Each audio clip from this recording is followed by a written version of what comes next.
Hello and welcome back to another episode of the Paper Dungeon. Today we're doing episode.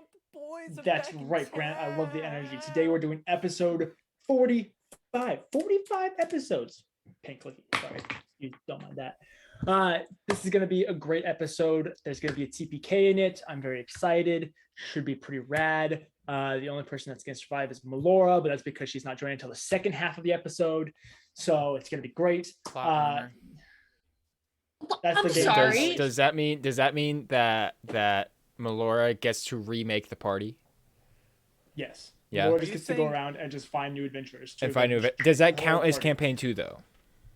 No. No. Okay. Good to know. No spoilers. I'm sorry. Here, Drew. I'm sorry. Anyway, DJ. I'm sorry. Wait, hold on, DJ. What about? No, you're actually. Anything City? I said no. You're excused. Oh, okay.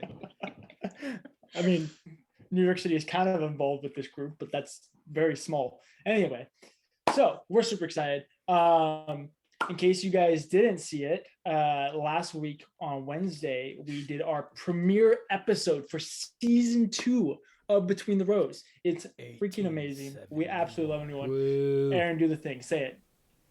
No. Say the thing. Between the Rows, 1871. What? Say it. Oh, Between Say it. the Rows, 1871.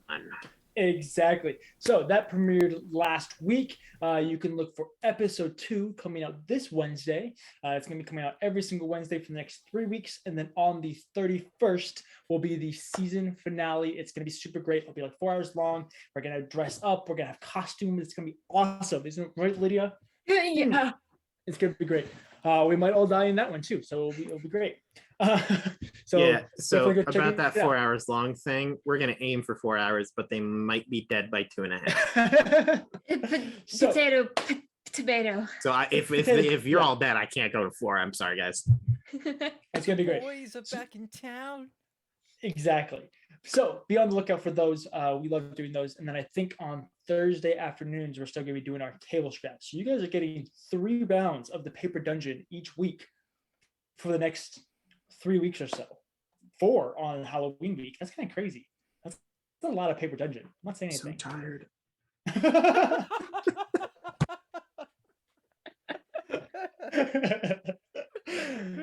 So anyway, thank you guys so much for being here. We're super excited to get started with this.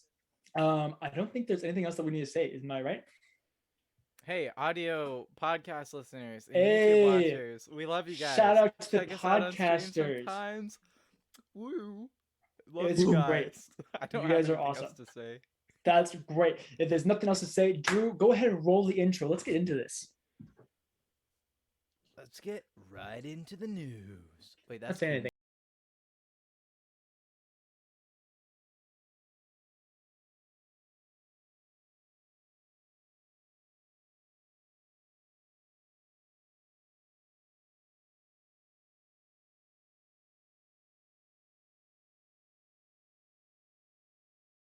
Helpful in combat.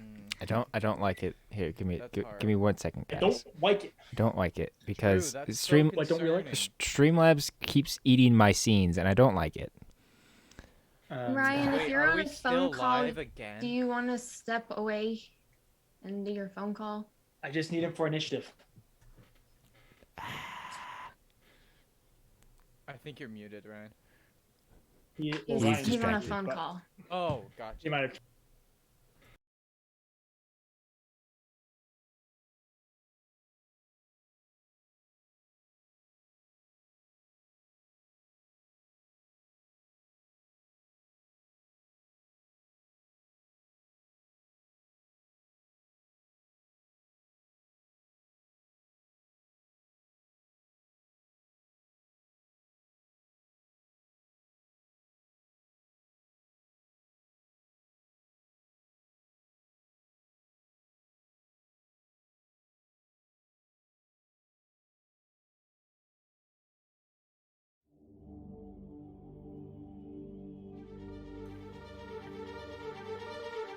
Welcome to Nicomuras, a world full of sprawling cities and dark secrets.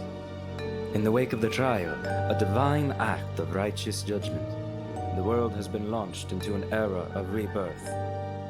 The Yet there are those who still lust for darkness and ruin. Follow us across the continent of Talira, from the deserts of Elon Ryan to the fields of Rivaluna.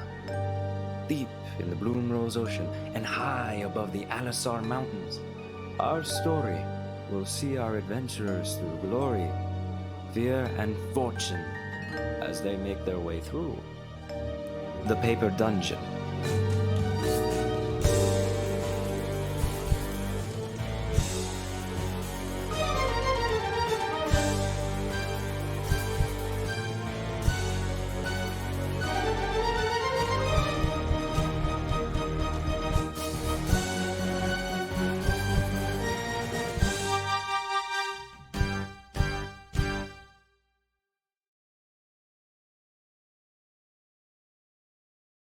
God.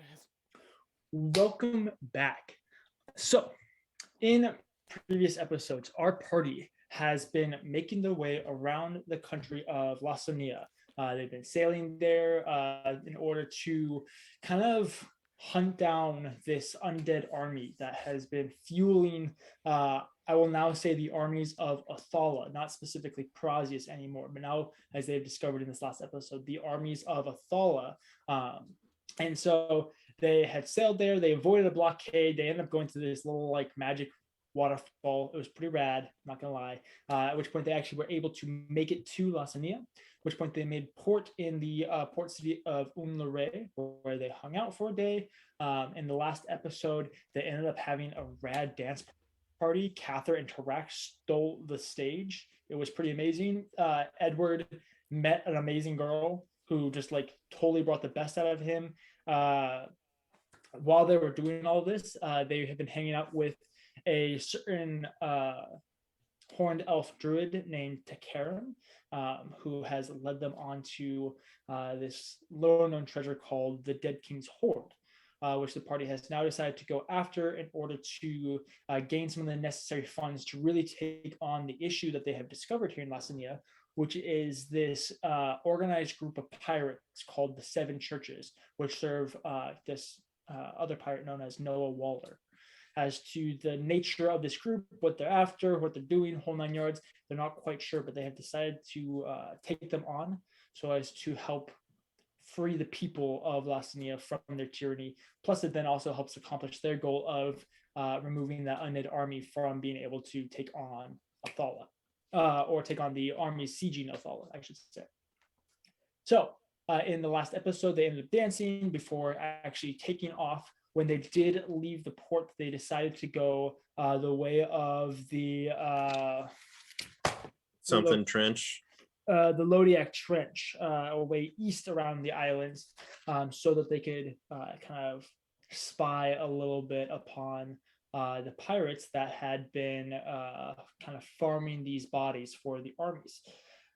As they decided to go that way, they're heading to the island of Cresano, an island north of the major island of Biko. This is where they know that the first step towards finding the Dead King's Horde is going to be. So they're making their way towards that. We lost Ryan. Oof. Anyway, Drew's used to this stuff by now. Drew's on it. He's killing quick. If you haven't marked off technical difficulties already, which I know some of you had, this is your chance. We'll just keep going, and then when he popped back in, it'll be good. So they're heading to this island to hunt the Dead King's Horde. They decided to head to that island the way of the Lodiac Trench so that they could spy on these undead armies, stuff like that. When they arrived after several days, they discovered that the trench was empty. The pirates that had been kind of farming bodies were nowhere to be seen. And so, just like D&D adventurers do with the lack of logic or a sense of self-preservation, they decided to explore the trench to kind of see what they actually are doing down there, see what's going on, even though it is well known to be filled with monstrosities. You know, Lydia was really happy. What could go wrong? Like what? I don't know. What DJ? Super happy about it. But as they discovered, there's a reason why this is known to be filled with monstrosities. As this massive, amphibious, kind of skinny, not scrawny per se, but very slender. Real slender. swimmer body, like Exactly. lean. It was yes, exactly. A very like slender, six-legged, and amphibious lizard type creature. Like This a giant massive Michael monstrosity. Phelps of lizards. With No. 6 Okay, arms. this is too far. But very much this amphibious lizard of sort that was about the size of their boat made their way out of this trench. It ended up knocking the dinghy that Edward was on, flipping it over, sending him flying. Thankfully, Tarak was able to catch him and make sure that he didn't take too much damage. Before On this the lizard, bat, by the way. yes, on flak. Before this lizard made its way up onto the deck of Zodiac. I will remember the name of the ship one of these days. Where is it? I don't believe it. It's Megan with an H's ship. Not Megan H. Megan with an H, the captain. Where did this notebook go? Uh-oh. Hey, Wow, guys, we're doing great for Anyway, I will count this on the Oh, wait, looking wait, through it's right every here. book you own. That was No, no, no, absolutely it's right here, it's flipping right through books and things. He's still Get doing outta it. here. So welcome to Get the part of outta Paper here. Dungeon where our GM flips through the books he owns. Add this to the comp. Wait. I'm getting there. Although we've Slow and steady, shortened it slow to and steady. comp now. Everybody knows what we're talking about. I'm so sorry. I will one day We're going to remember the name have of this so freaking many ship. comps in like it just like year, things it's that we time. can we can just compile because they happen every episode. Just Could you imagine a compilation of every technology problem that we've it would had? be hours long. It would be It the would be longest long. piece It of would be more we content have. than our actual show. I It'd be mean, tougher to honestly, do it that really would. than- You know. Yeah. That makes me prob- so sad. That doesn't make logical sense, but I'm here for it. I know that it's Okay, very much a, whatever. like somehow the ship. parts make larger than the whole, and I'm not sure how. It'd probably be I'm more difficult to seriously- binge that than Between the Rows, though. I don't know. Like content-wise, like it would be like It's a in this few notebook days somewhere. straight. Oh. probably. No, it's just like super fast cuts, so you condense them all into like 5 minutes. That's good. That's Wait, good. anyway, the lizard is on the ship. As it crawled up, they noticed this massive frill around its neck that had kind of been retracted out, kind of like one of those lizards that like has the thing that does the thing, the frill. They noticed that as it crawled up, and then it disappeared. As it crawled onto the ship, this the scales and the pattern on it began to shift and change so as to mimic that of the ship and the sky back behind it. Not quite to total invisibility, but Randall. definitely like Randall from Monsters Inc. Yes, you know, where it's that shimmer, like you can kind of see where he is, but if you're not paying extreme attention to it, makes it much more difficult to notice him. Yes, Grant. What was the name of that ship again? Oh god. I don't think I can recreate that name, DJ. I'm gonna How need do you something a spell little that? That was easier. the worst. Fine, I'll find it. That's a whole lot No. of consonants and no vowels. What have I? We are having a second compilation in this episode. The Van Zora, you piece of We trash. figured it out. I hate you. Nobody spell thought that? it was gonna happen. VANZORA. Lydia, I'm just gonna write it down. when you move out here, I need you to make a pit stop in Louisville and stab Grant.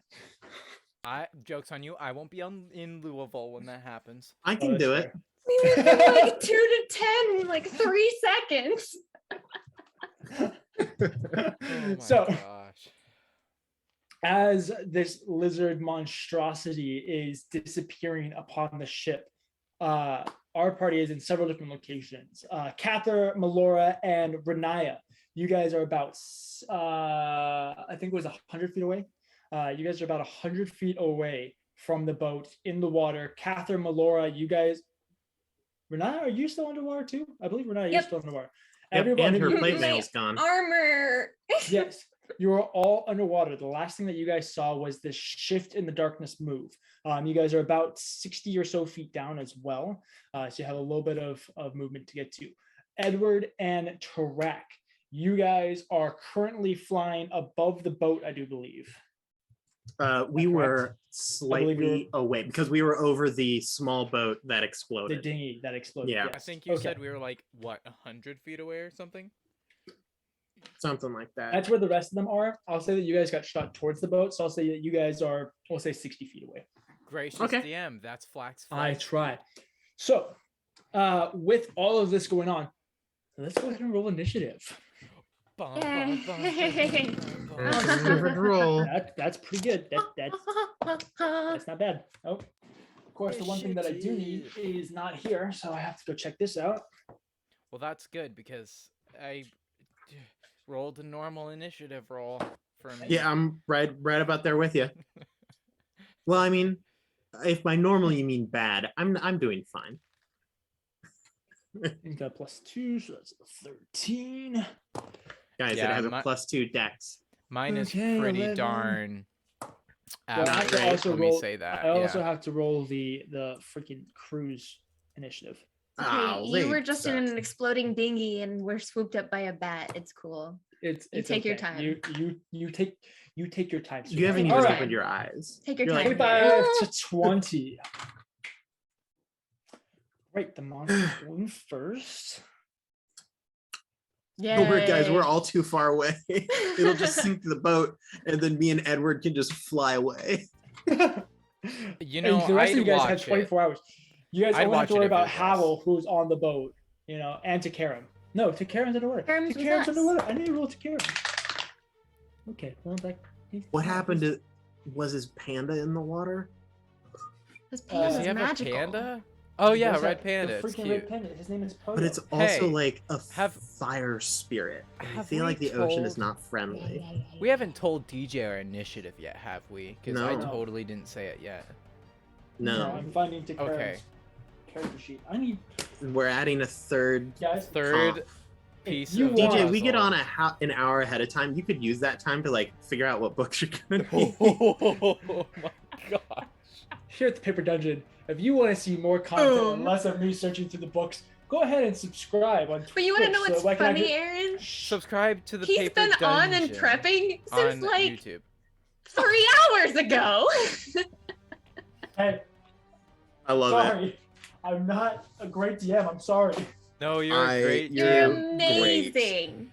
No. DJ, it's about confidence here. If you're confident No. that you Yeah, know, Confidence You is just- not a thing that DJ does. you What are just you have talking about? whatever. Sure. You roll. So, wow, that was impressive. You just gotta We've stop learned talking. that Wow, whenever was you a say great. so, you're about to say something. That's great. I didn't realize the power. Anyway, so I was in the middle of rolling Takaram's initiative. He has +2, so that makes him a 14. Okay. Takaram. Boys are back in town. 20 to 15. 16. At least Okay. one of us got. No, I don't want to go first after the monster. Yeah. No. You gotta If you get go out that before water. the rest of us, that means that you can make sure that we don't die. I got a 12. That's true. That is 12? actually good. that I I'm got a up there. 14. Drew, what's your dex? -1. Okay, so Takaram.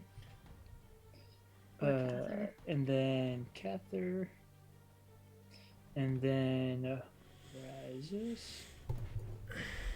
And then Tarak. There's so many initiatives. And then Atlando. Well, that's what happens. We got lots of people playing. That's George, what happens when there's 4 NPCs involved in a Steve, combat. Plus a Kyle. monster. You didn't write down my initiative. That's because I Chet. haven't gotten to your initiative. Sorry. 10 to 5. 9. Okay. Okay. Well, Nueve. you know, I find actually. So I rolled a 14, right? Which theoretically is actually a good initiative. Like that's the highest I've rolled, I think, for initiative in a long time, and I'm Uh-huh. still like one of the last people to go. So, our monster is going to go first. As you guys, Track and Edward, as you guys are flying towards the ship, figuring things out, you guys look as the crew immediately like swarms up onto the deck. You see Megan like very captainly like step forward and like point to where the monster was and start barking commands. And you watch as Razis and Ethlando, specifically the two very, very large men of the ship, begin making their way with their various weapons and then you watch as this ship has 3 masts, but you watch as kind of the shimmer goes up around the central mast, winding its way around, and then you just hear as the whole central mast snaps in half, top half falling and crashing onto the deck before almost rolling off, but getting caught in some of the railing with all the tackle and the main sail and all of these different things kind of catching the rail and preventing the main mast from just falling, not quite falling off of the center of the deck. That's as bad. this all happened, yeah, it's great. Riniya, you are underwater. Above you, you can see kind of the shimmer of the surface, but you guys are currently about 60 feet down. The last thing you saw was a black blur go racing past you, crash up, and then disappear out from wherever. What would you like to do? Okay, are the others like past me at this point, or are they still like near me? You guys are all kind of in a central group, the 4 of you guys. Does it look like they noticed it too?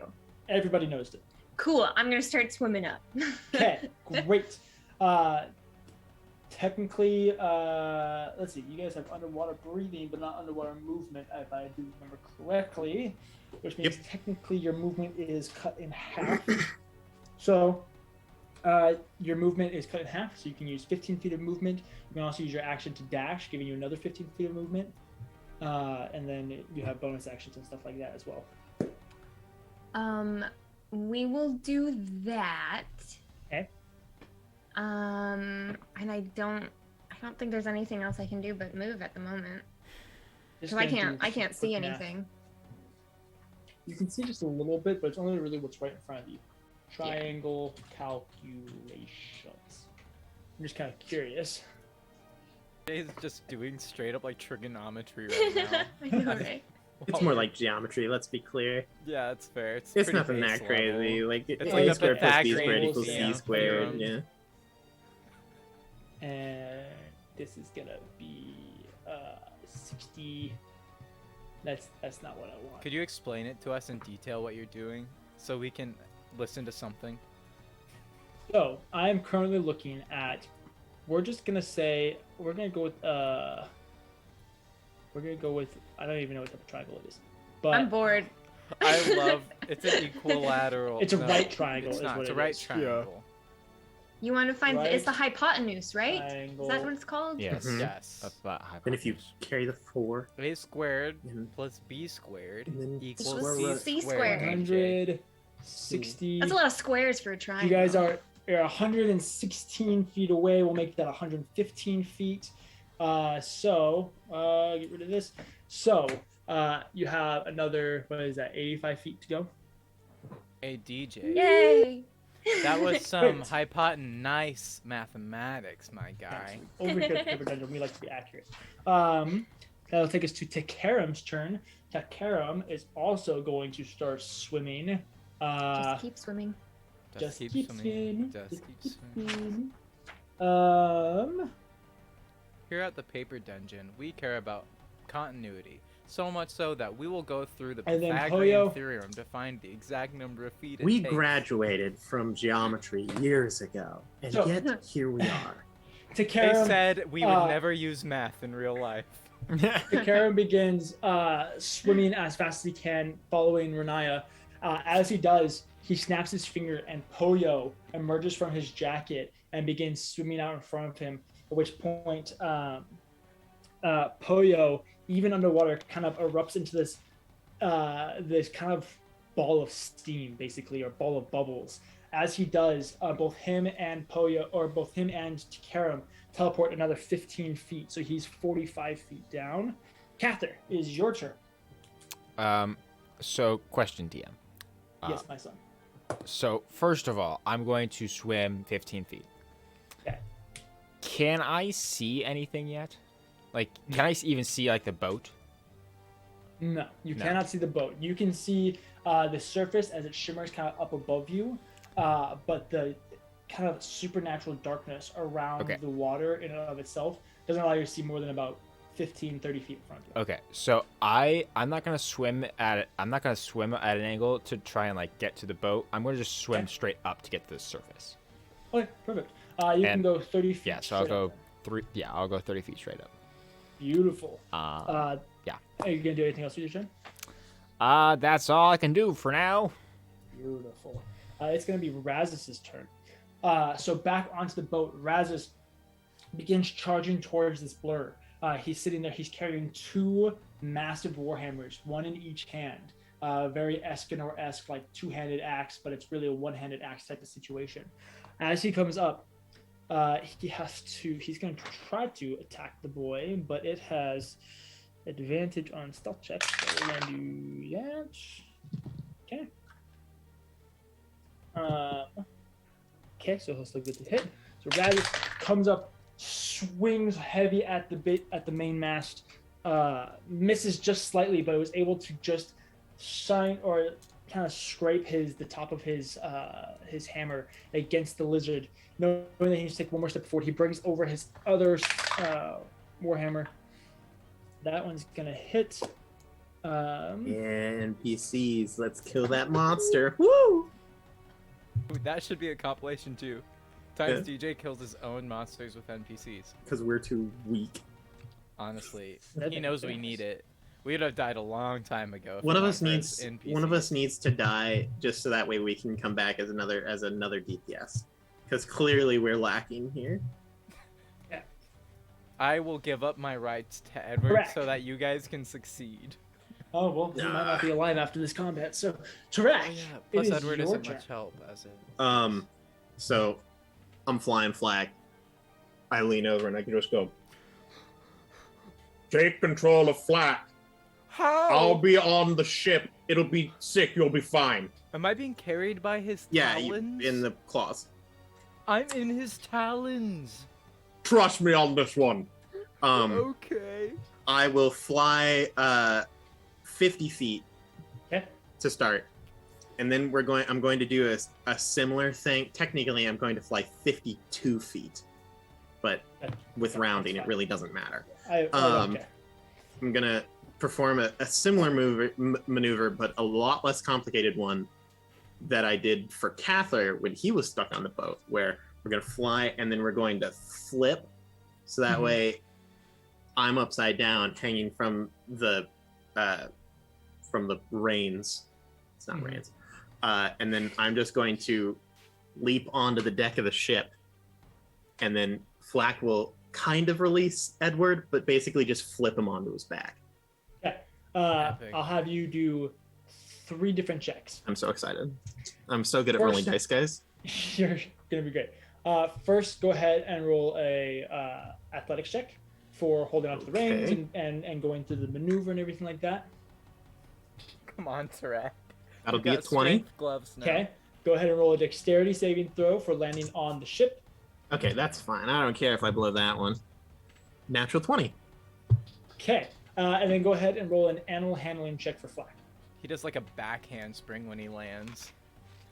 16 plus 4 is another 20. I did it! And you said you're bad at rolling dice. What is this? I'm Practice gonna my run up. maneuver. I'm gonna run up to this lizard thing, and I'm just gonna look at it, swing. It's gonna bounce off the scales. It's just gonna punt me across the ocean.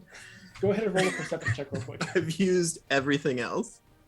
feel like we've established that Track is fantastic at There we go. maneuvering his bat, but bad at everything else. Everything else. Speaking of being bad at everything else, that's an 8. Oh no. Okay, so you land on the deck, and as you're rolling, you turn to where you think this monstrosity is, and you just can't quite tell. With all the movement going on and everything shifting and the clouds moving in the back, you honestly can't tell where this monster is. Awesome. I am going to use the classic maneuver of going to hold my action to throw a javelin at it. No, I'll throw my trident at it. Okay. When Typically, I would say with your I maneuvering see and everything it's- like that, you Oh, probably if I don't wouldn't have an action, then that's fine. I don't care about having an Yeah, action. I I would say don't that. do things, DJ. Yeah, I would say that between you use your movement to get over to the ship, And then your action is landing and rolling and not dying, along with commanding flag. So I'll say you have a bonus action if you want to do something with that. Bonus action. I know you're a paladin, so those are really good. Yeah, I'm just chock full of bonus actions. I'll go. I don't. Is it gone? And then I'll just end my turn. Okay.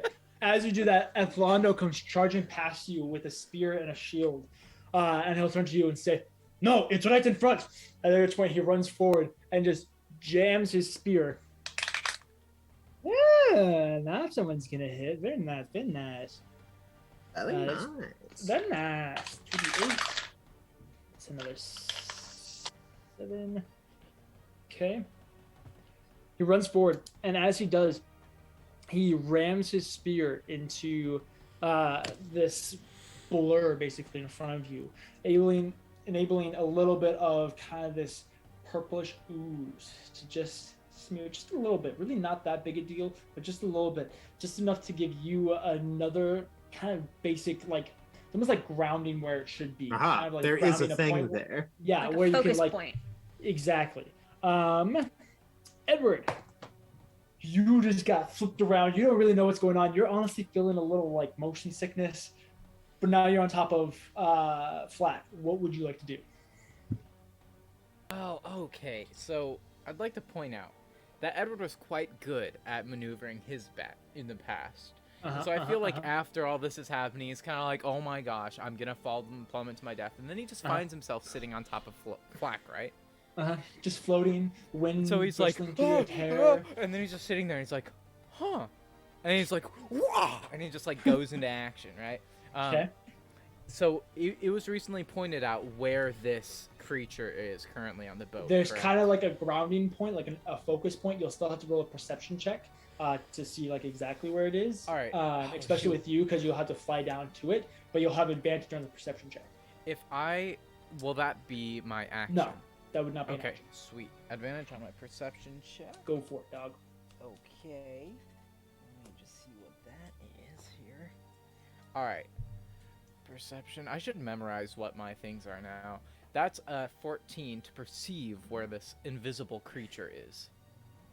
As you go to really focus on this, you can tell the general area, but again, making out the vivid details of the outline of it and kind of where exactly it's moving as it's shifting and winding and moving, you just can't quite make out the exact details. You don't exactly know where it is. So is this a like attacks would have disadvantage situation?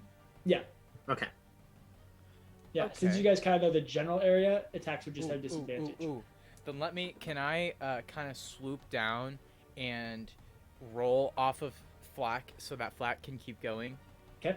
In this general vicinity? Do I have to Yeah. like roll for that or anything? Yeah, roll a dexterity saving throw. And will this be my action? This would be your bonus action. Oh yes! I'm so happy. Okay, well that's Yeah, this would be your bonus action and your movement. Do I have advantage for any reason? No. Well, that's a whole natural one on that descent. Ooh. Really So- good at flying. Listen, a lot of we- trouble not flying. We haven't flown in a while, okay? It's been a It's little been a while hot since you second. had your bat. the boat You is go moving, in, the You water. go waka, and Flat being the good little bat because nosedives, mayday, mayday, mayday, hangar one going down. I am not drunk. I am Yeah, not the bats do automatically make a like whales whenever they go into steep dives. It's just a natural. It goes Occurrence. barreling down, but since you're not its actual owner and typical rider, it's not going to sacrifice its life for you. So it, at the very last second, curves and saves. But in that, you go to kind of like jump off and do like a gentle roll. But there's way too much momentum. There's way too much trajectory. You watch as Edward kind of is like, okay. At which point Edward lands on one side of the deck and just rolls all the way to the other side of the deck and crashes into the rail. You take 6 points of bludgeoning damage. Oh. This is As this you, is like, similar. Hit the deck and then flop back down. Your nose is bleeding from railing into the rails. Oh Oh, my that hurt. God. I said take control the flak, not This get is- off the bat. Two things come to mind. There's also like a kid on a bunny hill at a ski resort that's never skied before, and then also the classic like cartoony rumble and then hit a rock, or like slide and hit a rock and the rock cracks. It's that energy. I mean, honestly, you look at the rail and you think there might be a good sized dent in the hardwood that the railing's made of. I think I probably chipped a tooth. It's not great. Okay, you've done it before. Right. not the Well, at first least I tooth thought I lost. did. So how close am I then to where I thought the thing was? You think you're probably about, let's see, Be you're kind, here. DJ. We'll be This nice. is a we'll small say- boat. It's a we'll small say boat. The boat is like 100 feet long, but we'll say that you're But we'll say you're about 30 feet. You don't have movement anyway. You used up all your I movement. do. I No, you know. don't. That's the worst part. That's okay. Good I thing have you're a bard and cast spells. Listen, DJ, I am a bard and I can Yes, you are. cast spells. So Whoa, instead really? of doing what I was originally gonna do, I will cast. Uh-huh. Drumroll, Bardic please. inspiration. You say make Shatter. illusion. Thank God. Aaron, That's a you good one. ruined the moment. I made a drum roll happen. Can I get Major another drum illusion. roll? Drrrr. Shatter. That's the spell I'm gonna cast, and it's basically a really loud pinging noise that starts from a point, You know how 10-foot it works. radius. Yeah, he pulls out his flute and he goes, and then he blows the loudest, sickest high note. It's But a it's, like, it's a super C loud. sharp, but like Yeah. Is Wait, that wait, just because wait. we're on the Wait. ocean? Great, pull it again. What Okay. was the note He again? goes- no, that would be a C flat. Except it's like really loud and higher. And I then, love it.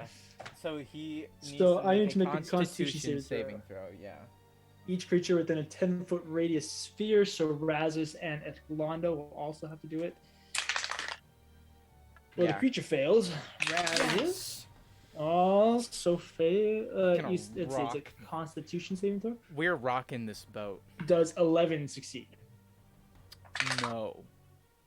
Does a 15 succeed?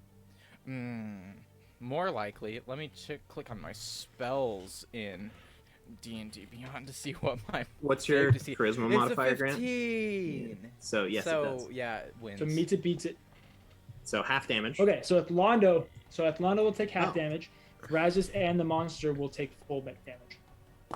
Ooh, sweet. That means I get to roll damage. All right, that's also, so you know, 3d8. Mm-hmm.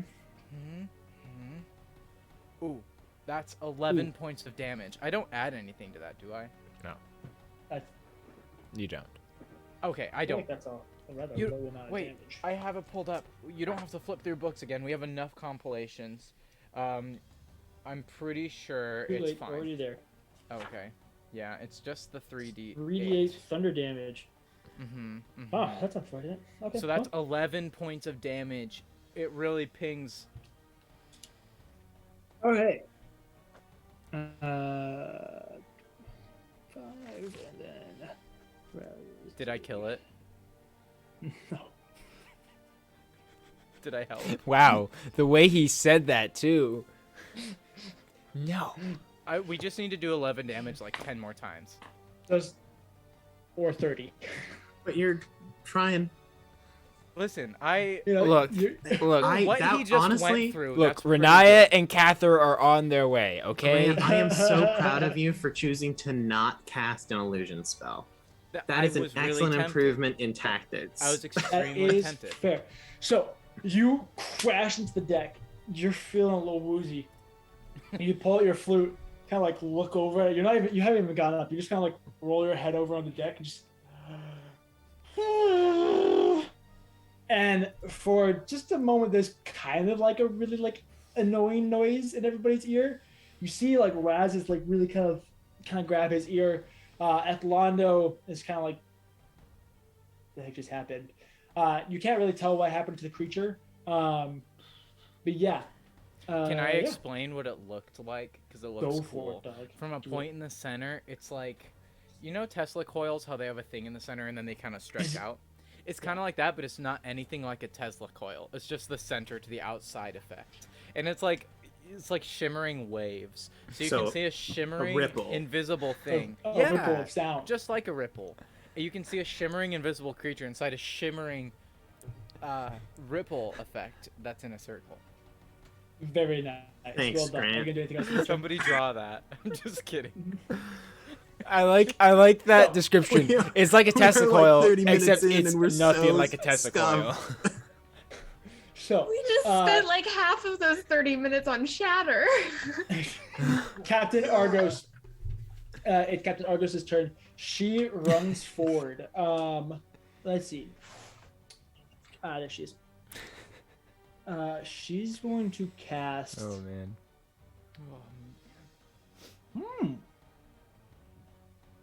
She's gonna cast. DJ, you've had so much time. I'm just debating, okay? He's been being so You attentive. had all trying I to of figure that out shimmer Grant's description. situation. I'm just I- debating so on if I want to blow up my crew, okay? Oh, that's I fair. think DJ taking more time is just showing that he's becoming more comfortable with being with us on the show, and that's something to celebrate, right? Gross. But we I shouldn't hate you guys. encourage it, though. So either we Okay, crush she's his gonna. spirits, or I don't know. That might be the only way we. Yep, go. she's gonna do it. She's gonna cast Fireball. Yay! Oh, On our ship. It's wet. Fire. it's wet. The mast is already gone, so why not just That's kind of her philosophy. She's like, if I just shoot where the mast was, Mhm. you know.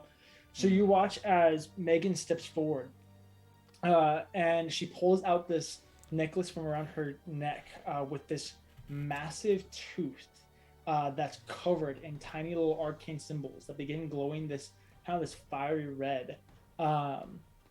As she does, she begins going through the components and bringing out the sulfur, all of this, and then as she does, she creates almost this scene between her hands where this small little dinghy kind of floats up from one hand and across the other and then back, and as it does, it begins growing in size and develops into a galleon before eventually developing into this massive warship, which she just shoves forward, sending this fireball, this warship shaped fireball, rocketing forward. I have to actually remember the details of the spell.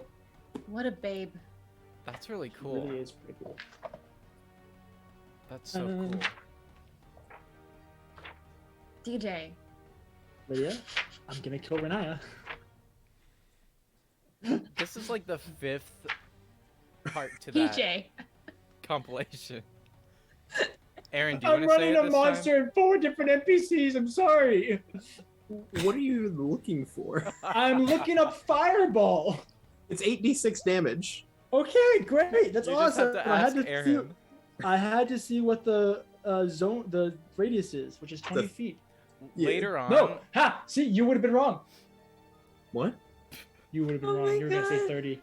later on, DJ, we're we're gonna never have. gonna get to you killing us because we're never Right. gonna get Wow. to the monster's turn I'm again. so glad that my players are just so happy that they get to play this Hey, game. They appreciate me.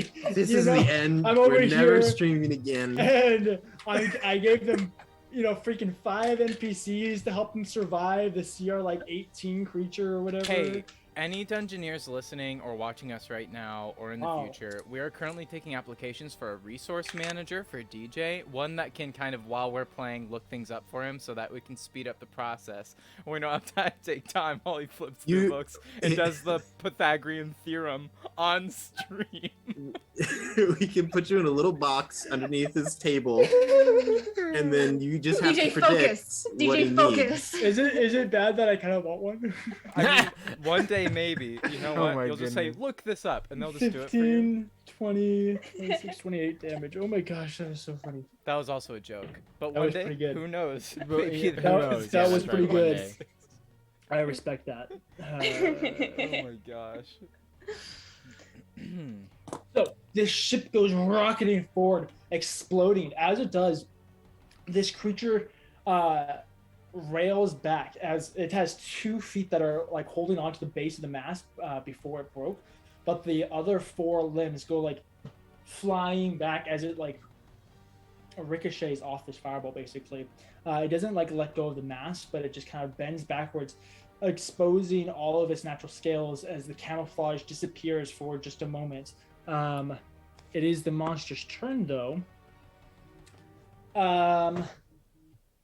As it curls back around, it crawls forward just a little bit, looking at the crew and everybody in front of it. It like almost hisses for just a second. You guys watch as its frills around its neck kind of tingle before exploding out as these different colored blues and purples and silvers kind of begin circling around the frill, expanding and creating this almost hypnotic pattern. I need Edward and Tarak. Yeah. Go ahead and make wisdom saving throws for me. Did it cast the spell Hypnotic Pattern? No. Are you Don't lying worry. to me? No, it just used the ability hypnotic display. It's not a spell. Oh. It just I did really thought I got you there. Is but- it? Nope, Is it? you don't Is get it? a counter spell. Is it a charm effect? It is not. It's Oh, not DJ, considered a you were charm gonna effect. save my life. No. Really? 'Cause That's interesting. It is I not have a special charm I'd effect. imagine things that against it's like an charm illusion effects. thing, so it wouldn't necessarily. Stuns ya. Ooh. Does a Man. 17 save? No. Oh, I'll that's do bad. you one. I'll do you one better. Does a 12 save? No. Razis at the three of them need to be like This is bad. a potential. This is real bad. Nice. So, Atlando, Razith, Tarak, and Edward. Thank you. As you guys are all now seeing the full glory of this monster, it flips up these frills and this hypnotic pattern begins to display. And for a moment, you guys cannot stop looking at it. And as you continue to stare at these beautiful displays of natural coloration, you feel your body begin to tighten up as you guys are stunned for the next minute. You guys can re-roll those saves at the end of your turns, though. Look at it. Edward's trying to determine. I had to have been like one off. Edward's trying to It wasn't determine 18. if this is just in his head or if he's like maybe dead. Riniya, You know. it is your turn. You are swimming as hard as you can. Your lungs are burning, not from holding your breath, as you guys do have this. You are under the effects of the wyvern and stuff, but almost like you're just sprinting as much as you can, just going for it, swimming as fast as you can. What would you like to do? She briefly looks back for a moment, sees Kathyr going straight up, and it's like, oh, that, and then she's gonna go straight up. Okay, perfect. Um, I'll and say then- going your 30 feet, like up and over, using your 30 feet, you get to the surface. I get to the surface. You get to the surface, girl.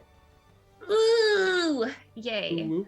But she had to Um, dash to do that, right? Yes, Yeah. you have used your action to dash, but you just still have your bonus action.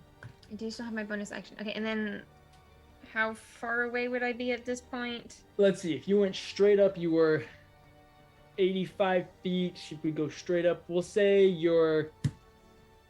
We'll say you're 75 feet. You're a little closer. 75 feet. Okay. Uh-huh. I don't think there is anything I can do. Okay. That brings us to Karam's turn. Karam continues to swim forward. He's going to swim forward another 30 feet. As he's doing that, Poyo is just swimming back to you, Riniya. And he gets to you and he just boops your nose and you kind of erupt in this little burst of bubbles and you instantly teleport another 15 feet forward. So now you're 60 feet away. Just saying, Yes! that is adorable. I love this red panda Like- so much. Like this Okay. little, I'm just picturing this little adorable red panda just swimming in the water and just booping Riniya on the nose. Just boop. Oh, Kathyr, it is your turn.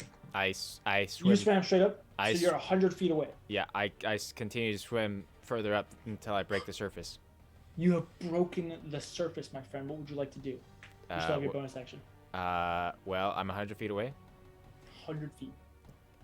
so I don't do anything else because I can't. Okay. This takes us to Raz's turn. Raz stares up, and you watch as he, kind of being locked up, his grip loosens for just a little bit, and both of his warhammers fall to his sides. He's gonna make his save though. That's a natural one. Whereas this So continues he's not going to make his save. lock up even further, and you guys watch as he continues to get like tighter and tighter, beginning to like compact in on himself. Tarak, it is your turn. Am I You can go ahead still and make- able to mentally command Flack? Go ahead and make another wisdom saving throw. So good at the things that you keep saying. 18. Yes, you can still mentally command Flack. All right, I'm going to mentally command Flack to search out any of the surfacing party members and fly them to the boat. Okay, perfect.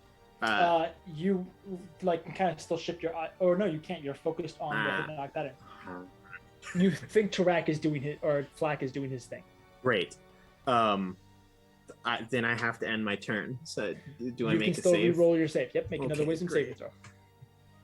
Come on. 21.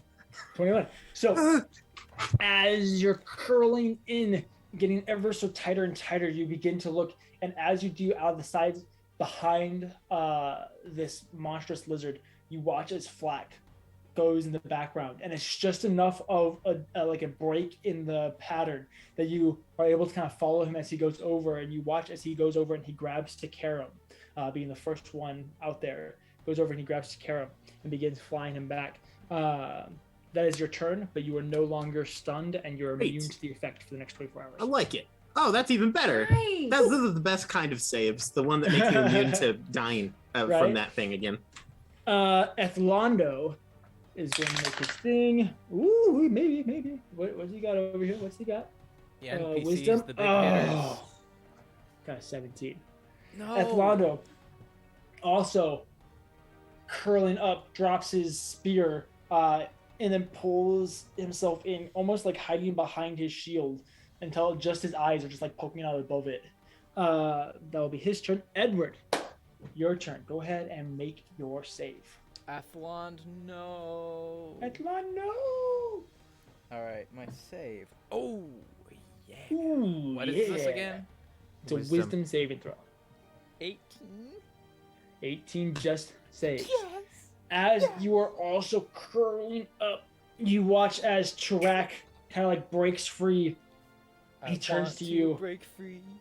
Tarak, what do you say to Edward? Why didn't you stay on the bat? The fear of Tarak's reprimand shocks you out of this hypnotic display.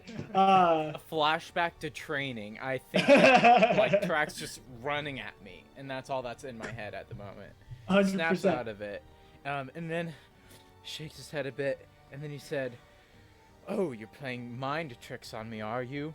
Then let me do this for size." That wasn't a great line, but I tried, guys.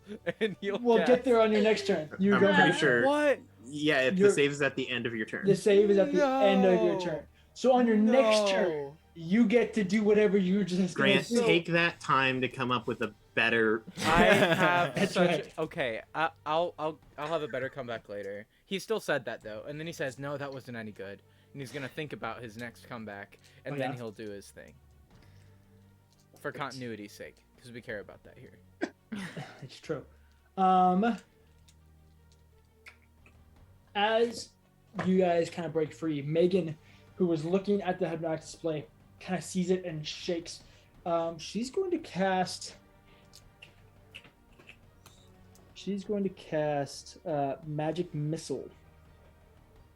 Hey, Aaron, what's magic missile? It's 48. Oh, it's D4 is the 46. auto hit, and It's I'm pretty three- sure it's it's 3. 3d4. 3d4 plus 1. Yep.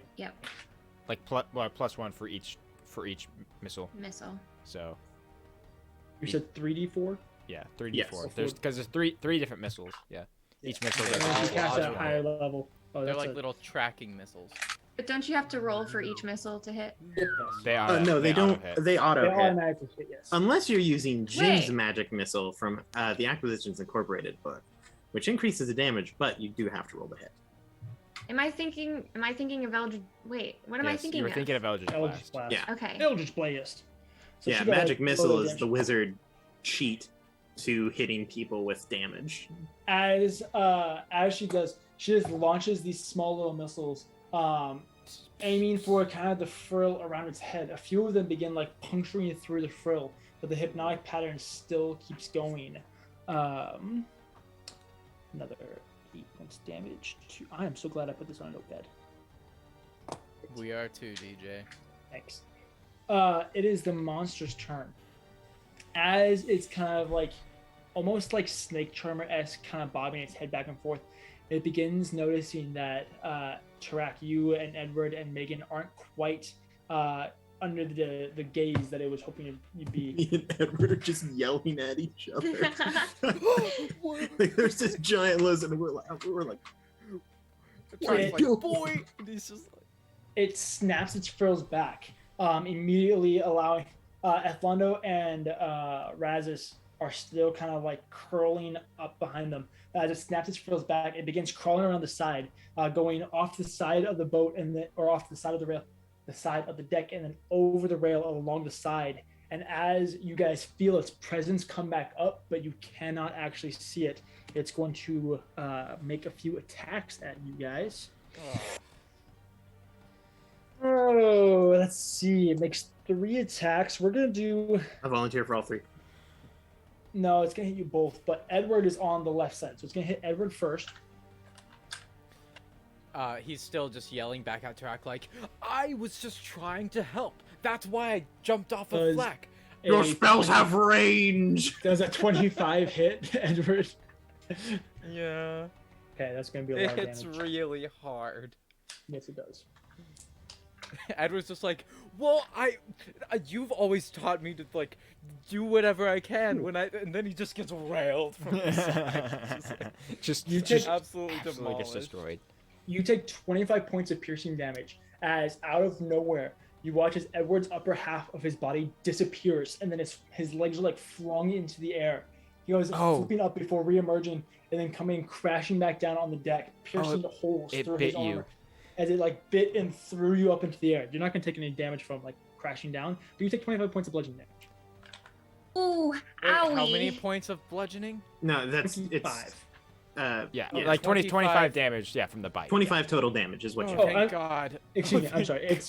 It's piercing damage. Excuse me. Yeah, Not that makes a difference to you. Because you said piercing before, and then you said bludgeoning. I was like, oh, that's really bad. 50 points of damage. Yes, 25 from biting bit, and then 25 from being stunned. That's right. Yeah, he's yelling at Tarak, and then you just hear muffled. And then as it continues to. You just hear. As it does, it continues moving forward. It crawls kind of like up onto the walls of the helm. Is that where it is? The helm, wherever Megan is. Yes. It kind of like crawls up onto the walls, slashes at her, and at the same time it flicks its tail around at you, Tarak. So it's attack Megan. Ooh, that's gonna hit. That's a 28 to hit her, and that's a. Did I get crit? No, but does No. a 30 hit you? Yeah. Yeah. But that's not a crit. It was a 19. It has a plus 11 to hit. Achi. Okay. So that means that theoretically I'm operating on a 50% hit chance, like with it against me, Yeah, because a 10 or higher hits me. That's not a bad chance. I mean, when it comes to DJ, it's that not means great. when it comes That to means DJ, it's 100%. yeah. When it comes to DJ, that means it's 100%. Yeah. And to Every- be Alright, fair, Aaron. if you think of Aaron's chance of hitting the thing, it's a whole lot lower. Oh, way bad. Which means that the odds are just stacked against us. You know, like I absorb the 50% from DJ to add to Aaron, my like 25% you up take- to miss.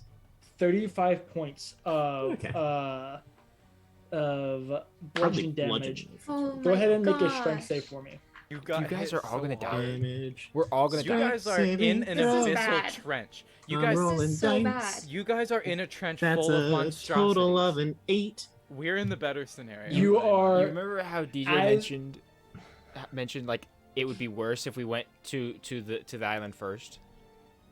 Oh, I didn't say it'd be worse if you went to the island first. Yeah, you did. No. You said you could throw a higher CR You said you'd monster at put us. a more challenging monster against us. Oh, yes, when right. you went back That's to the what it- trench. Yes. Technically, this is CR 16. We're Which is doing fine. great. You guys have dealt with stuff like think this we're doing all great. the time. It's just that the party split. Anyway, Aaron, as you step towards Edward, this random massive mass whips you across the chest, and you are knocked prone as you fall back. Megan is. Oh my gosh, she takes 3d10. Wow. I was really afraid that it was going to like shove me 30 feet and I would just get launched into the ocean. A fate worse than death for Tarak. That's right. To be fair, it makes the burial easy.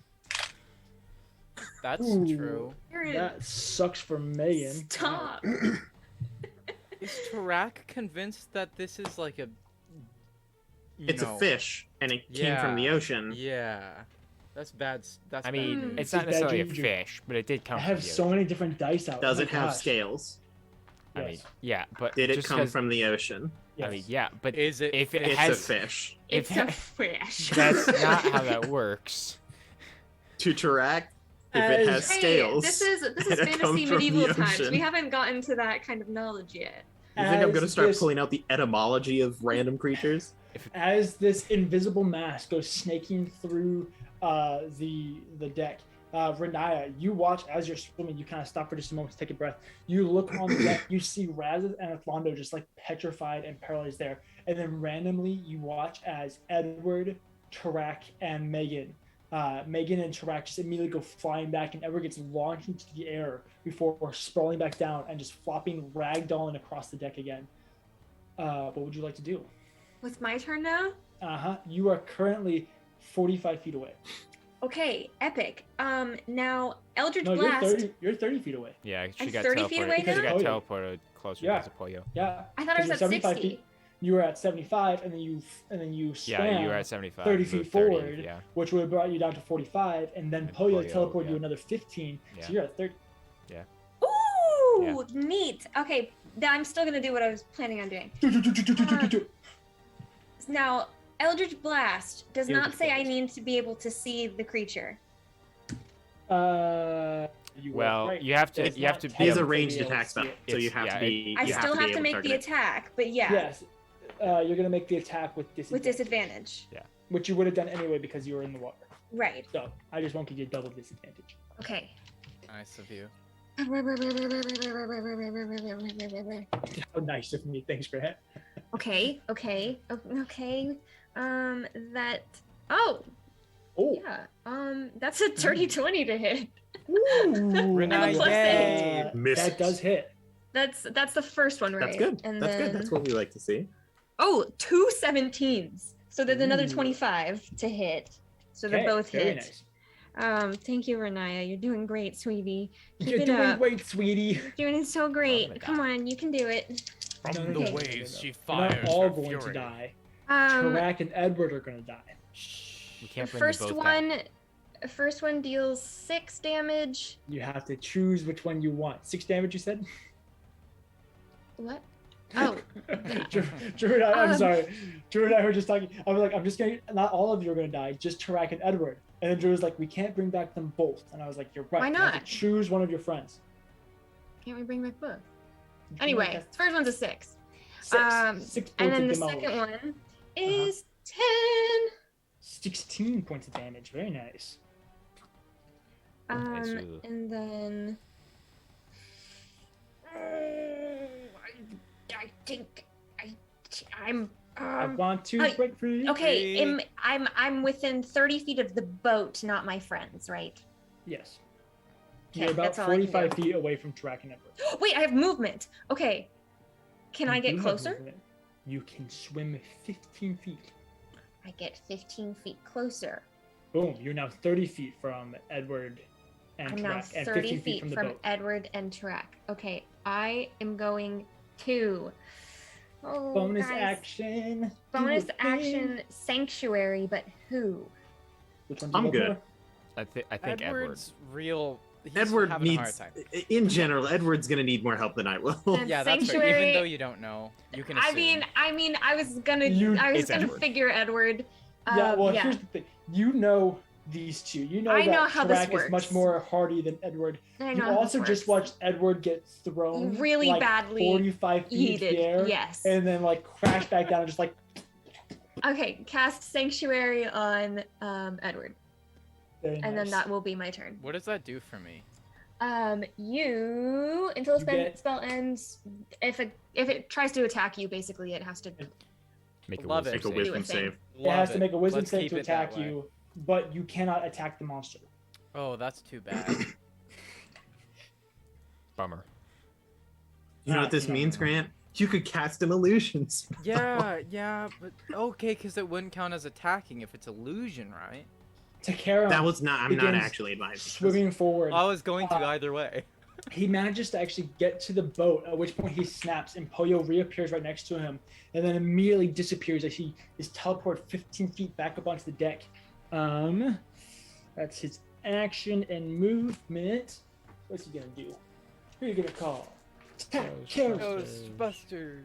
No, come on, guys. Grot. What did you want us to? No. I said, nope. I said, what you gonna do? Tack, Karam. What? What? Doom, doom, ba-da-dum, doom. I was. said- You said I who's said gonna it. call? What are you gonna but- do? Is what you said. I know. What? Yes, you guys just didn't. It's nothing Where new. are You guys we? just didn't listen to me. What? Where are we? I'm lost. I'm so We are confused. not calling grots. Okay. What All a grots. what a Why session not? already. What is happening? Can I? Honestly, we're Can doing pretty I okay. summon my favorite NPC? I'm just saying, it's we're. Chef- Chestnut King. Chestnut King. Oh my. Okay, now we're going a little too far off the route. He's going to. Oh, he can't do that, can he? Dang it! Why aren't you stronger, Takara? He's just gonna Your stand there. NPC, you can make him stronger. He's just gonna stand there. I mean, he can't do anything. He used his action and he used all of his movement and his action. He doesn't really have a Screw bonus that action. Guy. He's We thought he was trying. gonna He's getting help there. us. He just stands there to let you guys die. Flack brought you for what? Yeah, what? You've Oh, wait, never Flack fought a did lizard bring him. before? Wait a Yes. minute. Wait a dang minute. Okay, he's got all the time in the world then. I was thinking that he was swimming. Okay. He's gonna cast Cure Wounds That's a good. on. He runs over to you, Edward, Oh. and he just like immediately like slams his hand down onto your chest, and immediately there's like these little embers that kind of crawl out across your chest, and there's this warm fuzzy sensation as the like 7 holes that you have across your torso and hip begin to kind of heal just a little bit. Oh. And then Edward just grabs his like bicep and like his left hand on his other hand that's on his chest, and he just says, "Thank you. I was dying." You get an extra 12 points of HP. 12 points of what? HP? HP. And then Edward stands up heroically and says, actually, he can't say anything since it's not his turn. Kathyr, But he stands it up is heroically. It is your turn. Cool. You are 100 feet away. 100 feet away. Yep. I swim forward 15 feet. Then, as an action, I like to imagine the sunlight dims just momentarily, as with his racial feature, he's going to cast Moonbeam, Oh hey. Ooh, that's a good one. Yes. I love that one. centered on basically in the center area between Edward and Captain Argos and Tarak, given the fact they're all three attacked. So the creature, silvery beam of light shines down in a 5-foot radius, 40-foot high cylinder, set on a point within range. The range is 120 feet. And you're doing this on the center of the ship. I'm doing it like between where Captain Argos is and Tarak and Edward, because they were all three attacked, and where I saw like the Eldritch blasts from Riniya hit. Sorry, I was misreading the spell. I saw 40 foot, and I thought it was a 40-foot radius, and I was like, No, that's a lot of people that are gonna get fried. no, 40-foot high cylinder. Yes. No, it's a very 5 foot concentrated radius. death beam. Yeah. Cool. So, that's gonna be bullshit. on our boy. Yeah, Constitution saving throw, and I have a question, DM. Does this Yes, creature count as a shape changer? No. No, okay. I was otherwise it would It's have. just pretty. It's just pretty. Camouflage. Constitution. That's gonna be a 12. A 12. Pronounced camouflage. That will fail. Ooh. Yeah, roll your that's gonna damage. fail. You do it. So that is 2d10 radiant damage. Oh, that's a good one. I can't see my dice because it's in the dark. Okay, so 7 points of radiant damage, Okay. and it's gonna stay there. And it can't move, right? Yeah. Well, the beam can move, yeah. No, but the creature can't. It can move. Oh yeah. no, you're talking about the beam. Excuse me. Yeah. I'm sorry. If the creature 7 starts points? its turn in the beam, though, doesn't it take damage or something like that? It's Or either ends its starts turn? or ends. I'm not One of the entirely two. Let me double check here. When the creature first enters it on its When it turn, or first starts its turn there. Yeah, when it first enters on a turn, not its turn, a turn, and when it starts its turn there, it takes damage. Cool.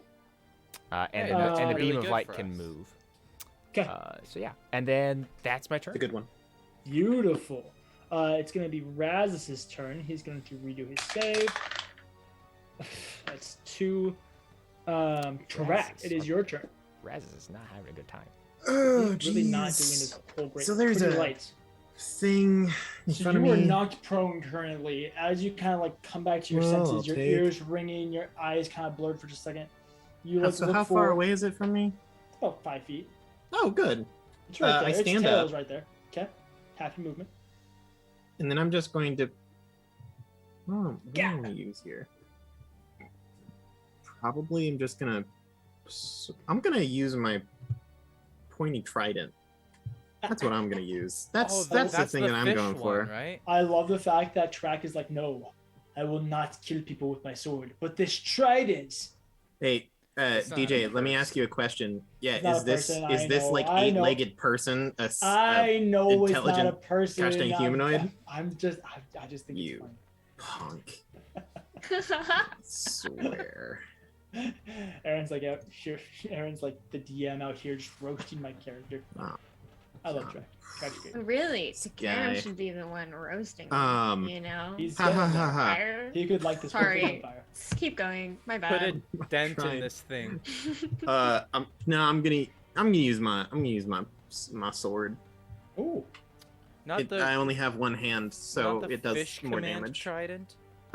This thing I already asked last episode. It doesn't count as a beast. Hmm. It's a monstrosity. I know. Yeah. So I'm just gonna swing at it with a sword like a loser. Track I'm just gonna miss on the sighs. first swing. I'm gonna swing again. He Go just for it. sighs and unsheaths his sword. I'm gonna miss on the second one too. I'm just gonna end my turn. You guys can go on with the combat now. What did you get for that? Well, the first one was a 4, Okay. totaled to an 11, Okay. and the second one totaled to. Ooh, that one actually might hit. It's an 8 to a 15. You were close. Yeah, I know. Okay, so you I'm guys sorry. can go on with your turns. Strek, you come in, you swing as hard as you can, but you are still, you got hit hard, and you were not prepared for it. And so you're still just not quite there. And you kind of swing blindly without really being able to hit anything. Bumping over to Ethlando. Come on. That Just so you know, guys, is gonna that's say. an example of how to do your turn quickly. You did really So- well. Brava. Ethlando, as he's like continuing to contort, finally like relaxes, kind of shakes his head, realizes that there's not a creature in front of him, grabs his spear, he turns and he chucks it at the creature. Oh wait, no, he does the save at the end of his throw. Never mind. Edward, it is your turn. Okay. Takaris, just above you, you are wheezing. Edward just like offers his hand, kind of like the And whole bro Takara clap. pulls you up. Yeah, and just pulls him up, and Edward just turns, and the scene darkens. And as Edward is turned around back to the monster, he says, "I thought of something to say." And he just turns his head over his shoulder dramatically, so you can only see half his face. Uh-huh. And he says, "Playing mind tricks, eh? Well, I have news for you. I love fish food. and I think it's time to cook me up some fish food. You see, I didn't eat much for We're breakfast. falling apart this as we morning, go. and I'm quite Just hit it hungry. with a stick or something. I'm just yelling You're across. ruining my Stop moment. talking! You're ruining my moment. People are dying. I'm showing off to Athlando. No, to what's her name? To Karam. And that's 6 Karam, seconds. all right, and then he will cast. He's going to cast a really cool spell. Do it. Phantasmal Force. Ooh, that is a great spell. This won't honestly count underrated. as an attack, will it? I believe it does. Because it does some damage. But even if it does, it's really cool, and I really want to do It's it. a Please don't be great mad at spell. me, Lydia. What? I might That's deal some- fine. okay, When you cool. die, that's your fault. Yeah, exactly. I'll take where ownership. is what I'm looking? I have it pulled up here as well if you want any. But basically, it's in a 10-foot cube, and the illusion takes root in the mind of the thing I'm casting it on. And it includes sound, temperature, other stimuli to make it seem like this spell is completely real. And if it does in fact fail the save, then it will take 1d6 psychic damage, but it perceives the damage as the type of appropriate damage to the illusion. It's really cool. It's So a what I want great to do, spell. what I want to do is I want to cast this illusion spell in its mind, of course, but I want to make it seem like the deck around it and under it has caught fire, and it's like it just starts out of nowhere, like in a fire blast, and now it's just like on fire.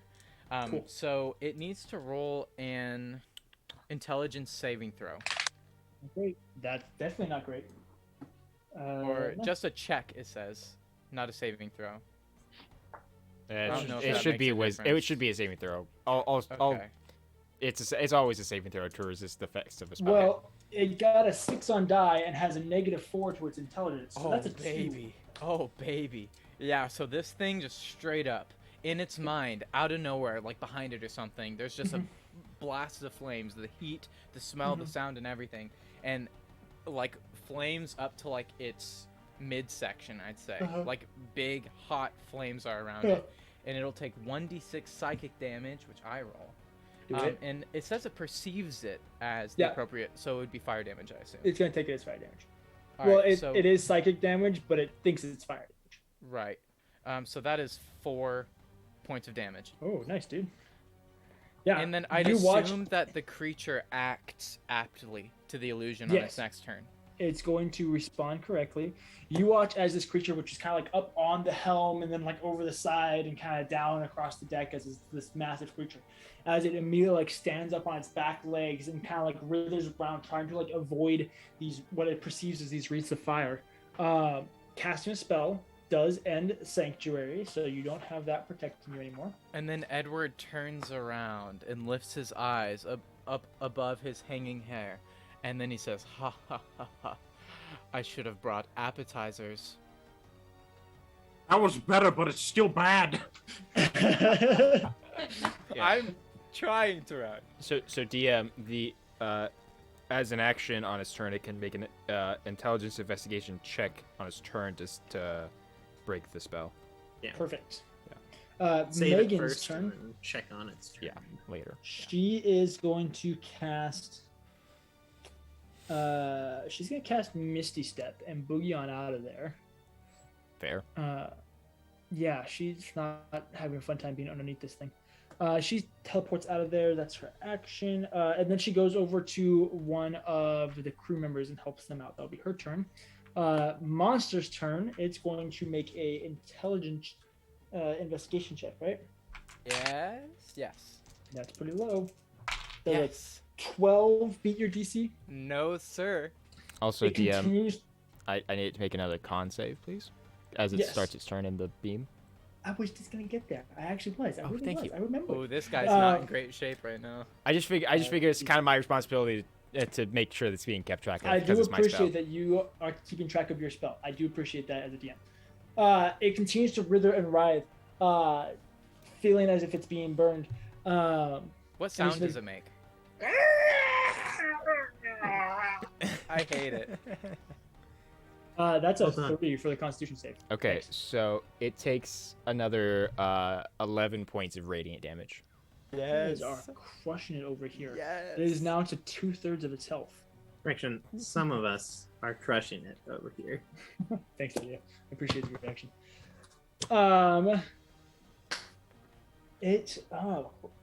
That phantasmal force thing, you know, that really sucks. So if it's similar phantasmal creature. Okay, it's going to Disengage. Track gets it's not well if it reaction disengages hit, he doesn't get a whatever it's reaction attack, but it is going Disengage to run from to the, is literally the thing that stops you from. it's not going to hitting disengage. people in the road. But you watch as it withers Oh. around and then immediately dives or withers over to the side before crawling around the side of the ship and disappearing. You, Takaram, Edward, Tarak. Those would be the only three. You guys all get opportunity attacks. Also, Yes. I just like to imagine it's running. The Phantasma Force follows it, Yeah, meaning that Do we it's get still flanking? surrounded by fire in its own mind. Yeah. Mm-hmm. Do we get flanking? Sure. Yes. The best. okay, thing. yeah. It's gonna be a bad night, everybody. That As long as if I'm on a bat, it'll be all right. It's the problem is everything else. Well, I rolled a 22, so hits. yes. No. Okay. So you and Takaram, how much Yes. damage are you doing? Edward, what are you hitting it with? Rapier +1. Okay. Oh, max damage. It feels so good. That's 11 damage. Okay, and Takaram is Edward- going to whack him with his staff. Tarak has been teaching Edward how to react quickly, right? And so he just sees the opportunity and just whips out that rapier and just pokes it. And he does it really well, is all. Cool. He basically aims for the beam of light. It's pretty It easy. It's like crawls down into the ocean, and actually, Melora would see this. Kathyr and Riniya, you guys also see this. You don't see it go underwater, but you watch it crawl up the other side and onto the other side of the deck as it's continues, like basically like It's a playing- chicken with a head cut off. it's It's like playing running Ring Around the around Rosie. trying. Yeah, it's like trying to get this fire off of it. Riniya, it's your turn, girl. Okay. Okay, so then how close am I to getting on the boat? You were 30 feet away, I think. No, you were 15 feet away. You were 30 feet from Edward and Tarak. So you're 15 feet from the boat. Okay, can I use my movement to get to boat? You get to boat. Do I have to use my action to get onto boat? You do. Okay, then we will save.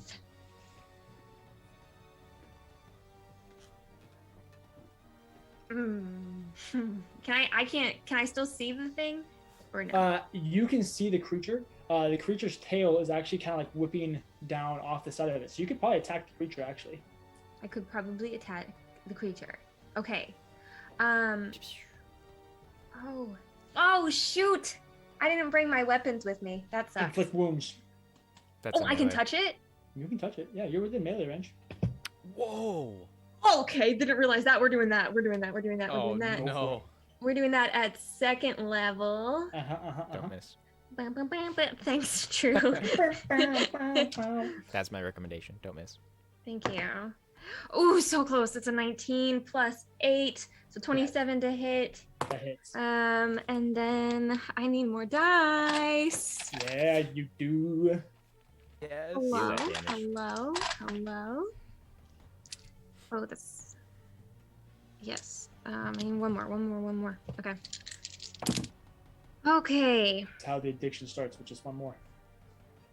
Okay. 9, 7, That's 16, 2, and Nice. 2. 18, 20 points of damage. You go up and just grab its tail, causing this burst of necrotic energy to spread up and across its scales. As they do, they like rot and blacken. And this creature is kind of like constantly like kind of shimmering just a little bit. It hasn't camouflaged again quite yet, but those scales are immediately blackened to the point where they don't change colors at all. Ooh. Oh, rad. nice. That's Okay. great.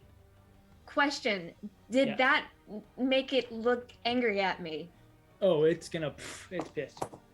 You and Kathyr Okay. not gonna have a fun time. Okay, I'm still then I'm still going 75 to. feet away. No, I can't do Not that. for long. Not for long. And until this creature goes Okay. out and eats you. Yeah, I'd like to see it try. Then and that's all I can do. Okay, very nice. Good turn. To Karam's turn. Karam, where's what I'm looking for? I'm getting there. I was working on it beforehand. I promise. Grant, is Phantasmal Force? Is that the damage on your turn? For So it's his turn. I honestly, I'm not entirely sure. Let me look. Oh, I have a So question. can use this action to examine when the target is affected by this spell. Target is real. Target real. Affect the target. Soak of this. Each I have round on your turn. Okay, so, yeah, Is so on Edward's Flack turn. still trying to get us? Black is currently going to Kathyr. Okay, good. No, nice. Nice. Nice. Noise. He's going to cast. Takaram runs, or actually, because he can, Poyo begins charging towards this creature. Just makes it over, and he just like crawls up onto the side, and then just kind of like, and this column of fire bursts from Poyo's mouth as he casts Burning Hands. I Oh, love that little yes. guy. Just breathes really hard on it. I'm sorry, I haven't been a spellcaster in a really long time. There it is. Dexterity saving throw. That's a 5. That's not a hit. 3d6 fire damage.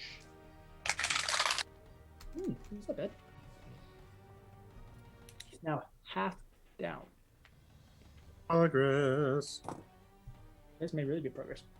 Poyo breathes out this column of fire, causing many of the scales to char and cinder before just running up and then through the fire and disappearing. That's Karam's turn. Kathyr. I'm gonna. We'll say for the sake of convenience, just because you guys need it. As you're swimming, you see Flack dive out of the air and just swoop you up, and then soar you back to the boat.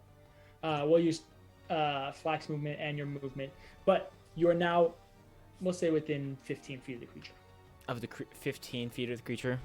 Yeah, you're flying above it. Okay, cool. So as a bonus action, I'm going to cast Spiritual Weapon. Very nice.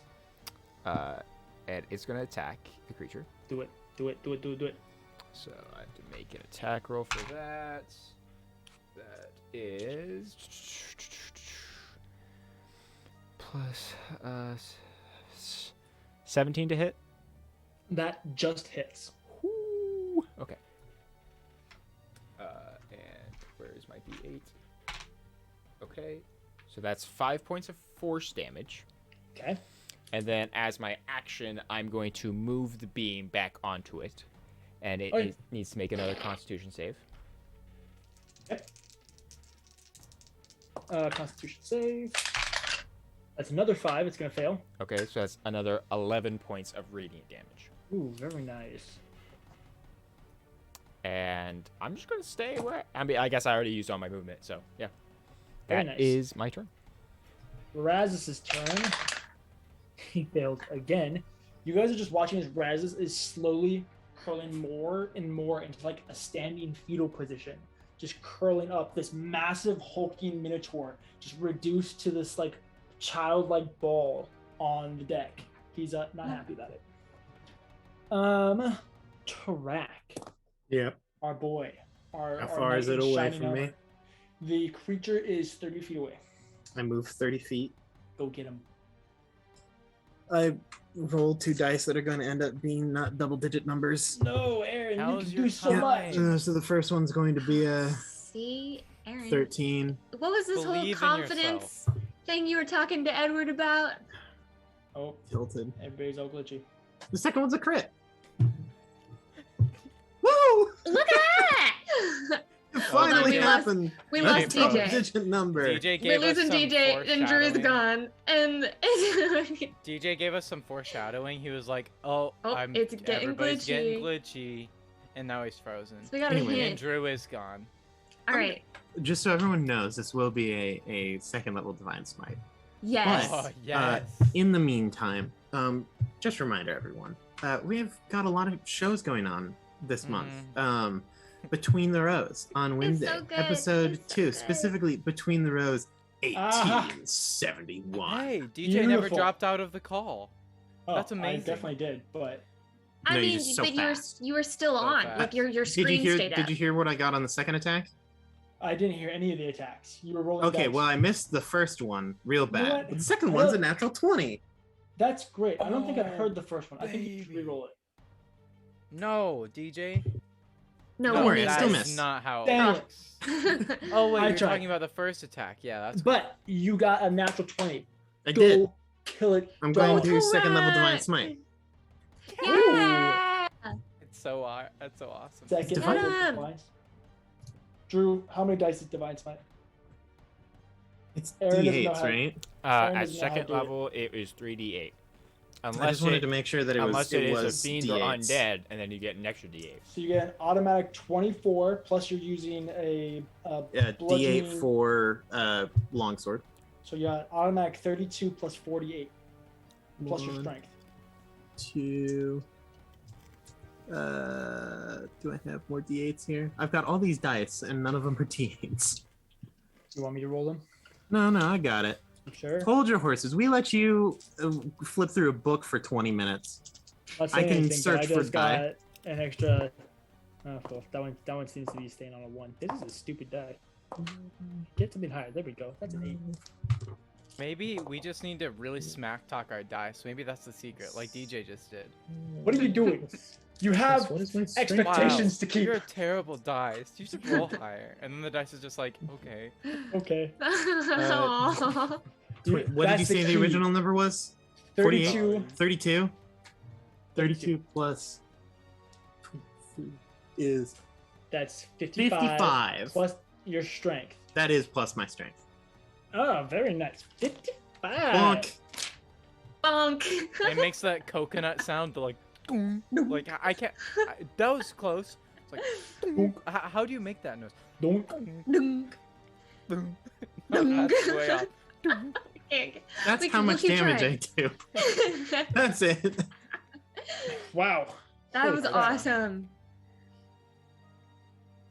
I'm done.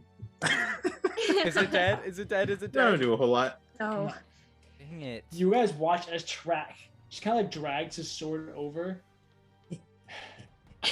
and it's just like, ugh. And as he hits it, there's this blinding light as you guys watch as this crevice with a bludgeoning weapon, this crevice cracks through the scales, causing several of them to splinter and explode as this divine energy radiates through Tarak. Then he just wipes away some of the blood. He just turns and starts walking away. Awesome, and it gets Amazing. attack. Yeah, I and then it should gets an opportunity say, attack and I kill him. The color of the light is not white though. It is like a purple tinge with black, like a deep purple. Oh, it's Maybe like even Ganondorf. close to blue. You're just Ganondorf right now. Yeah, I'm in. Like that, you know. Yeah, that's Close pretty to these close. dice. I love these dice. Ganondorf literally uses a sword, and it's like a deep purple. Yeah, except his I love it. unsheathed. Yeah. that's a good Atlando's turn. Atlando runs over. He's gonna stab the boy. Oh, that's gonna hit. Good job, bud. Nice. Not quite 55 damage, but you know it's close. Hey, I try. I've missed every other attack, so they're honestly probably close to where I am in total damage. Got on him. average. You gotta make him count. Edward, it is your turn. What you can do there, Oh. bud? Yes. You're still standing Uh, dramatically, but now you yeah. look forward and you realize the creature is now in front of you. Mm-hmm.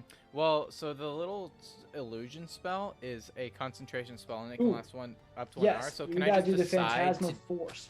Can I just You can always- decide to continue to concentrate on that? Is that like how that works? You just automatically continue to concentrate on it, and you can decide if you're going to drop it. I need to make another save. Is that right? Yeah, you need to make another intelligence investigation check. It can choose to. It isn't necessary. Oh yeah, if it wants to On just its chill in the turn, fire. it can choose to examine the illusion. So it's not like it tried. No. Yeah, so it is a on your save at the very start, and then as an action on its turn, it can choose to investigate. So it's an intelligence save right now. No. It's a save when you cast it, and it exists until it chooses to examine it, So Yeah. I and then it is roll investigation check. damage either way. Yes. So you're just rolling damage, yes. Until it Got some chooses to look at the illusion. Up close action right here. That's a 3. Okay, great. That's an average 3 points of roll. damage. That's so anticlimactic. Now, the best part about it is it's a constant effect that is annoying to get rid of because it takes an action to do, which is kind of And- a waste of an action. And it Yeah. also thinks that it's on fire, which is great. Hey, then for his other things, that's his action. He has movement. How close is the creature to him? The creature is 30 feet away from you. You have your bonus action. Is it possible for me to like kind of get like quarter covered, like behind something, or like half Yeah, cover? sure. Yeah, As long as I can still see it, like just. It's kind of like standing over the broken mast, because this is the side that the mast fell onto, the broken half of it. So it's like standing over Yes. it. So you go over to the other side of the base of the mast that's still like mounted to the deck, and you're able to get like, let's say, half cover. Yes, that helps me. And then he's like, "Whoa, Tarak, that was really neat. I've never seen you do that before like that." I have hit multiple things with my sword. Yes, but the purple, it's like Ganondorf. And that's 6. That's it's like Ganondorf. And then he says, "Do it again." And when he Again. says that, when he says that, he casts Bardic Inspiration. Yes. I like that you say that you Support.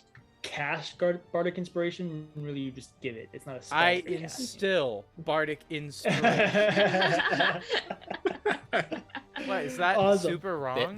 No, No, it's it was perfect. just funny. It's great. perfect. It was just so That's- that- funny. I want you Okay. to say it that way every time from now on. All right. Megan It's is honestly a going- good term for it. Instill Bardic. Or grand. But no, he has to have like the arm raise and like the dramatic, Still. behind it too as well. She's gonna cast a little spell called Magic Missile. Power word kill. Power word kill. That would be a waste. I don't know. It would get us going. Takes another 5 points of damage. It would expedite the process. That's I the mean, sound sure This of it it. brings would. us to the monster's turn. So, Howdy, loser. Come at me, bro. Oh my gosh. Did it? DM, did it already move out of the beam? Did I miss it that? Hasn't moved. It hasn't moved since you touched it, so it takes damage. Okay. You sound I so couldn't. sad, DJ. I couldn't remember. I couldn't remember if it had moved or not. Okay. I know what it's gonna do. Keep in mind, it's in fire.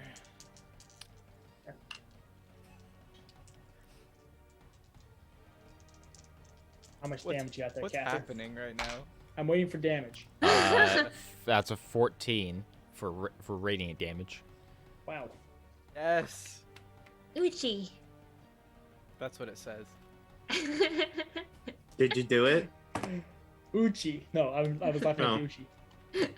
I mean, that would be like a Sushi? really cool way. It just starts to burn in radiant fire. You know, Did I just hear sushi? Because that's what we're about Sushi. to dine on. You know, it's slowly improving. So, Very slowly. this creature Very. still wreathed in flames, not really knowing how to get rid of it since it dunked itself underwater and it didn't go away. It just is trying to like kind of manage the pest at this point. So it turns and it immediately flashes its frills once again at Kathyr, Riniya, and Taram. But I'm in the air. So, can you Uh-oh. see the creature? I mean, Oh. yeah, but Oh, I'm in the no. air though. Oh no. And Flack, I need you all to go ahead and make wisdom saves. Oh. Aaron, go ahead and make a wisdom saving throw for Flack as well. Already on it. Nope. That was at least a double-digit number. That was 2 whole numbers. 16 What you doesn't make it, does it? 16? Kathyr? Riniya isn't by chance within 10 feet of me, is she? Doesn't give you any. Oh shoot. Black No, is. she's not.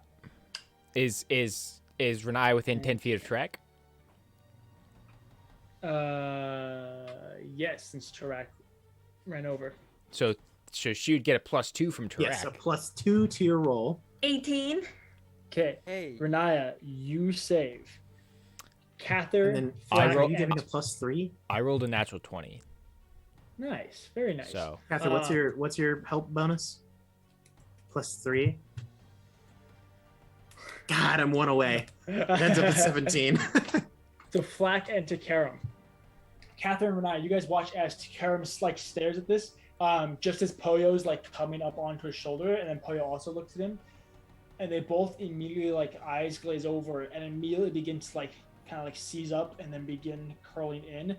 Kathyr, nice. you notice this and turn away, kind of rubbing your eyes, not quite falling for it, and then your stomach begins to drop Right. Yeah. as you begin to lose altitude. Flack, you has been flapping. You watch as his wings curl in, and he just kind of like falls into the water.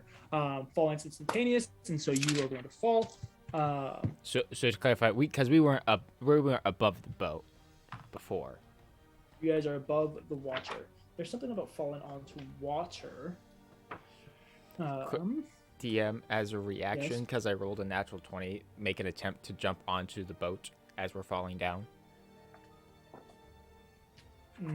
Cause he's swaggy. Oh, never mind. Come on, but I rolled a natural 20. Great, so you succeeded on the save. Sorry.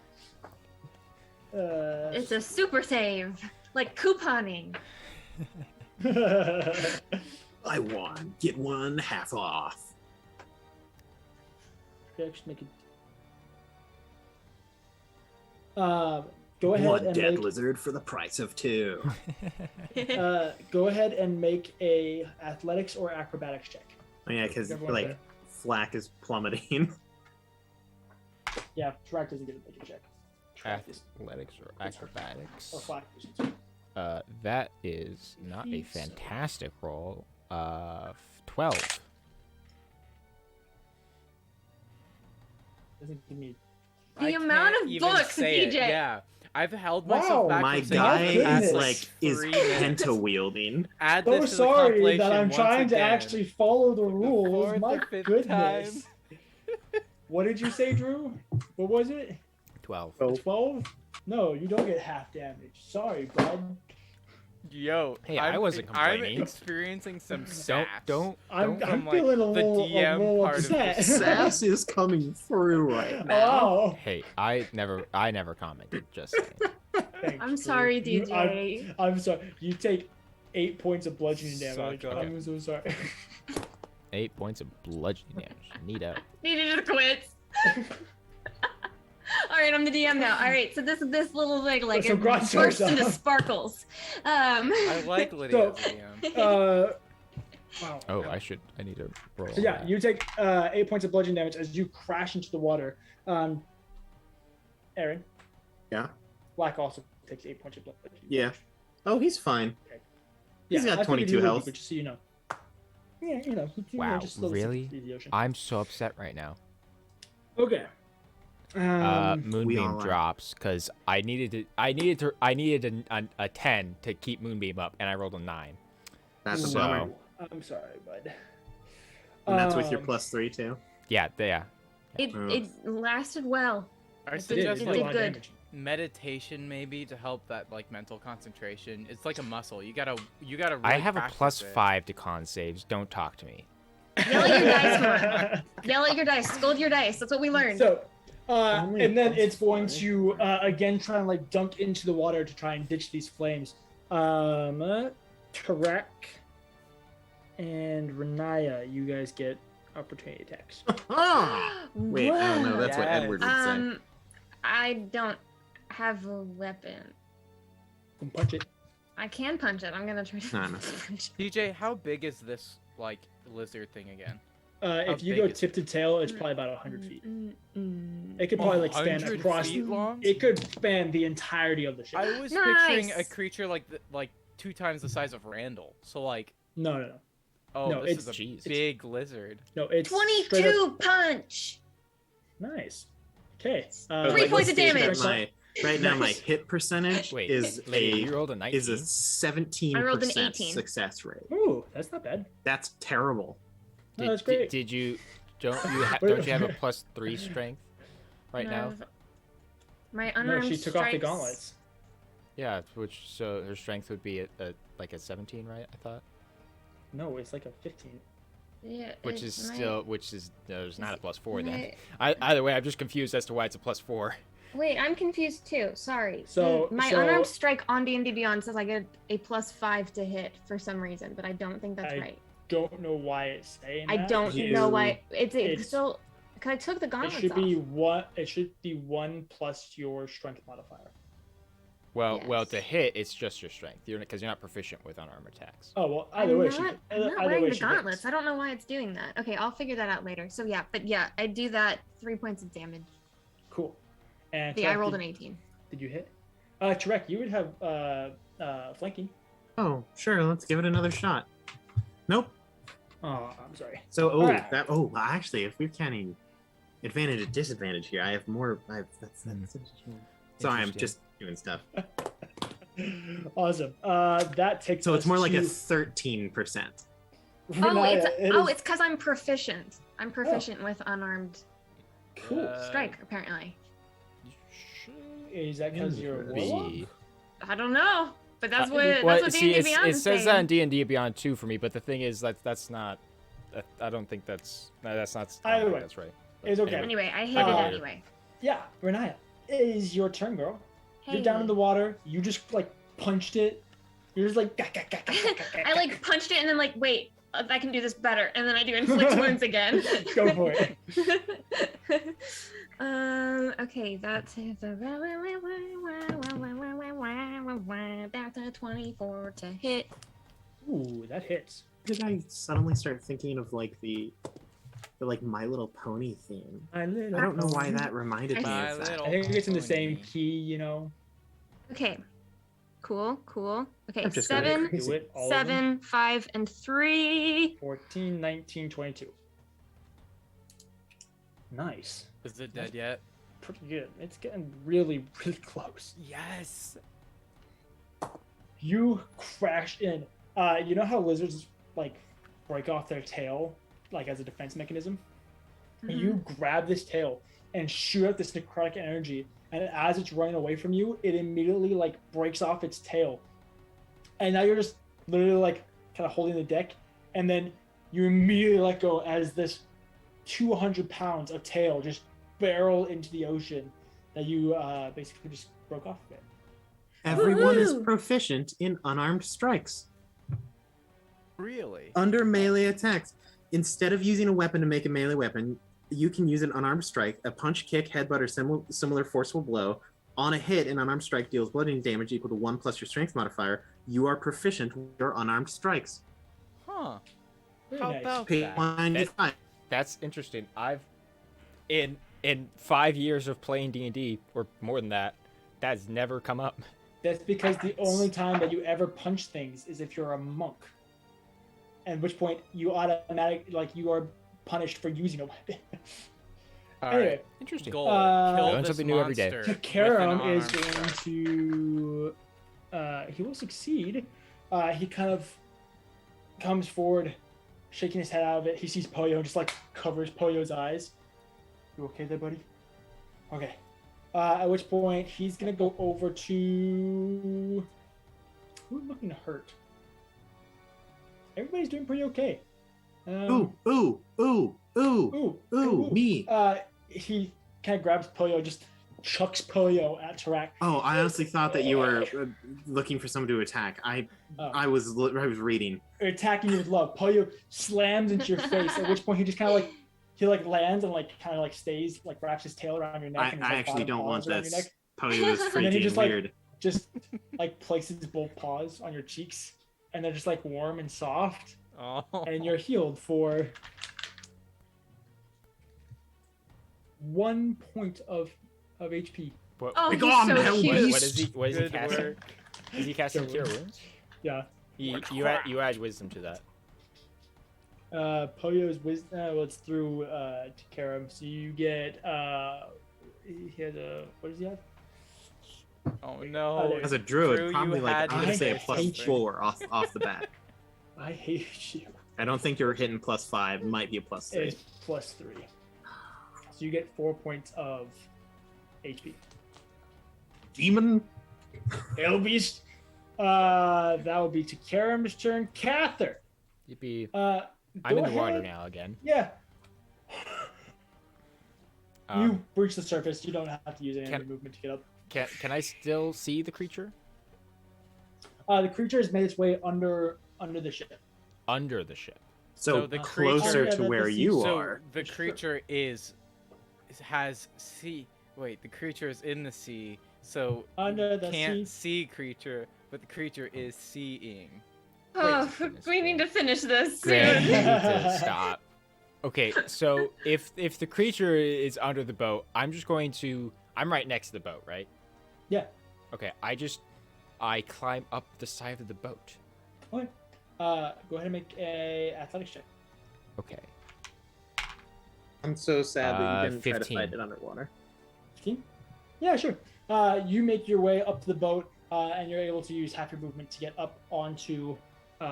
You use all of your movement. It's Yeah, to slow get movement. up. But you're to up top on the of the deck. boat. Okay. Yeah. I will just at that point hold my action with my sword to hit the Mhm. thing. Cool. Raz's turn. Raz has crawled into the little fetal position. He's now been like toppled over. No longer standing on his feet. Come on, buddy. DM, I'm gonna move. Also, real quick, I'm gonna, as a bonus action on my turn, move my spiritual weapon closer to me. Okay. I'm gonna move it 20 feet to get to me. As Raz is standing there, he now just like curls his toes as he's like leaning on his side. Okay. He's not having a fun time. Is he also shoeless and sockless as you are? Yes. Yes. No, Like, can we? Okay. no, he threw his thick. Well, he has hooves. He's a minotaur. What am I talking about? Oh, so he doesn't curl his toes. He pushes out his hooves as far as they can go. I don't Anyway. like it. Anyway, Shrek, it's your turn. What would you like to do, bud? You have a red panda on your face. Just So it's Give it just. Red Panda, Hellbeast aside. yeah, Creature is under the boat. under the boat. Now he said it was larger than the boat. It is under. So like, if I look over the edge, can I see it? Actually, you can see the tail that broke off. But that's not attached to the creature. It's Nope. just a tail. It just lost about 50 feet. That's Maybe- unfortunate. That's a long tail. Yeah, it's not like this much tail. It's like 40 feet of tail. That's like, 12 feet in diameter. Yeah, it's a. It was It's just like It's a He'll thick grow a tail. basically, that's kind of how it was. It'll grow it back. It's a lizard. I will just perform a Kathyr and hold my action for when it Are we back appears. to back? Is it Smite Night? Yeah, let's give it a shot. Yeah. Yes. I will hold my attack for when when a thing You appears go back and to I'm gonna back, throw it. Do a Poyo stabby. kind of like throw crawls thing. around to the side, so he's on your shoulder. And then when you go back to back, he just like crawls from your shoulder onto Cathyr's shoulder, and then up onto Like for Cathyr's head. gods. So he's just sitting there on top of Cathyr's head as Cathyr's like wielding the sword. That's adorable. It's so cute. Ethlano's turn. Ethlano is gonna go help Megan Edward. Mm-hmm. Mhm. My What would you like to turn. do? It is your So turn. it's under the boat. Under the sea. Yes. Under the sea, and no part of this creature is like immediately accessible to Edward. Nope.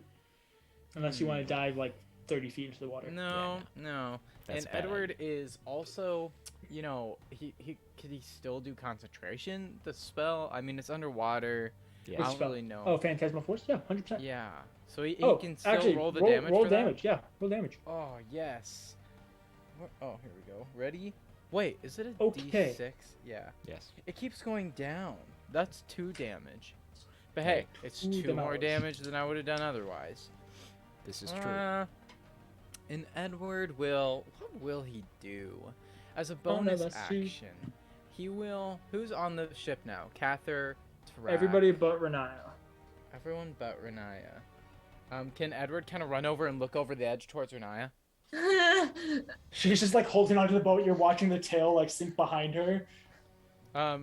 Edward yells, "Come on, Riniya, you got this. You don't need armor or gauntlets. You're just fine." I And had a bardic with that, inspiration. Yes, you did. He instills bardic inspiration. You gave me bardic inspiration? You gotta get on the ship, Yeah. Think of it as a and you're compliment, Renai. closest to this thing. He's I always so never get confident that you're bardic gonna do well that he inspiration. never gives it to you. I mean, Well, now that's fair, Listen, actually. Riniya doesn't have armor. You know, but nor it's the nice to have a gauntlets. hype man every once in a while. It's like That's right. I feel like it's my due diligence to help her out here. So what you're saying is Edward looks at Renai and just sees that she is nothing but her magic items, and if she doesn't have them, she's not good enough. Is that what you're saying? I didn't put it that way, no. Yeah, that is your Okay. words. Are you gonna do anything else with your turn, Edward? And then You got he'll say, I forgot Oh, it to was action. bring. What? Sorry. Did you just interrupt my cool line? God opens up the clouds and says, No, sorry. he says he turns dramatically and the scene darkens again. He said, "Somebody should have brought wasabi." What? It's getting worse. It was much worse. You guys know in One Punch Man where how he's like normal, like just a little like round cartoon, but then he gets like super serious and like covers his eyes and it's like super intense anime. Yes. It's just That's like what that. I think is going on with. But with Edward's Edward. doing He's this. just like, He's doing this move where he's all like, That doesn't help. Awesome. Also, there's no Megan- cameras. Like, you're just doing that to Renaya's like, nothing. what are you Exactly. doing? Megan's gonna go help out Razis. It's the monster's turn. It's gonna go big. It's already big. Yes. As you guys are kind of in this brief moment of calm, out of the what would be the not the starboard but the port Broadside. yeah, maybe broadside. Keep Anyway, it up, DJ. looking at the moment's hole, fading. it's the left side. It explodes out from behind you guys, the opposite side of which it was at, erupting from the water, still feeling like it's wreathed in flames, but it comes barreling on the deck. Kathyr and Track, you guys get your opportunity attacks. Aha! We don't happen to have advantage, do we? You guys are back to back. Cool. Does that give advantage? Well, it's a massive creatures, so yes, That's you guys fair. just Oh, I was so close. Come on, Aaron. you have a I'm bardic gonna inspiration. use a bardic inspiration. Yeah, get that extra +7 that you need. DM, I Wait, am do I roll going to No. Divine Smite Okay. at 21 to hit. Nice, that hits. I'm also gonna divine smite. Yeah. Yes. No, my get knight. out. Are you going? No, Are you going okay. first or second level, Drew? I'm gonna go. I mean, this thing's. I'm gonna go second level. It's so gonna. I will die. join you. Yeah. Yeah. We're second trying level we're power. trying to finish this thing off, you know. This so. is the essence of Smite Knight. Yeah, It's this is the first final time that hit. this is like legitimately we both smited in the same combat. Oh This my is- gosh. This is true. 2 smites on the same moment. It's about to die. This is the essence of Smite Knight. Oh jeez. Oh. I'm fan Oh, criminy. girling so hard. Where's all my d8s? Why do all my d8s disappear? Are you when I Team need them? Tarak or Team Kathyr? Let us know in the comments. I'm Team Tarak. I mean, that's Really? fair. Really, I might be the- Team Because Kathyr for the Kathyr trial. wants to like kill me sometimes. I don't, So want, Guys, I don't the- want to kill you. Oh my god, merch ideas. Team Malice or Team Grotz? This is bad. This is bad. I'm just saying, I'm Team Grotz, but that's Would you okay. rather have the like hunk who's like super hot The bad boy? and rich, The bad or boy or the this sweet faceless caring man one? monstrosity? That's right. That's right. So DM, So- I got 12 points of slashing damage Okay. nice. That was and an additional 10 points of radiant damage. Nice. Okay. Pretty good. Correct. It totals up to 20 damage. That's all I know. 42. Epic. Did it So- die? Is it gone? This Should, creature because that was erupts cool. from the water, goes crawling onto the deck, barreling towards Tarak and towards Kathyr. They both turn, wielding their swords, and at the same time, they both take one step forward and ram their swords into the creature. As its momentum comes up, they're lifting it up and over. At which point they drag their swords through. Yeah. which point they drag their swords through, hooking it on the bone of like the jawbone. They drag, take 3 steps, and hurl this 60-foot mass of muscle and bone and strength. Hurl it over the rail. It like crashes down and then like flops off to the side. And they just stand there. Just looking Looking really at Hold on. You did, but I got it. I got it. It's cool. Wow, bravo. I think it got the point. Yes. And with that, That was we're a gonna great hop one. on to our break. It was We so will be back good. in like 10 or 15 minutes. Hopefully, Ryan and Hannah will be able to join us. But don't go anywhere. We still have lots of episodes to get through. We'll be my back in just a little bit. Nobody Bravo. died. Bravo. Nobody died.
So, we return, opening as Chirac turns his chin. What did you say? I think it got the point. What was that? Can you guys get me up, please? I think it got the point. Chirac looks over his shoulder past the The railing at you. joint? I took its tail off. Point. The point. What about Megan it? throws a rope ladder over the side of the ship to allow you to come up. Beep, beep, beep, beep, beep.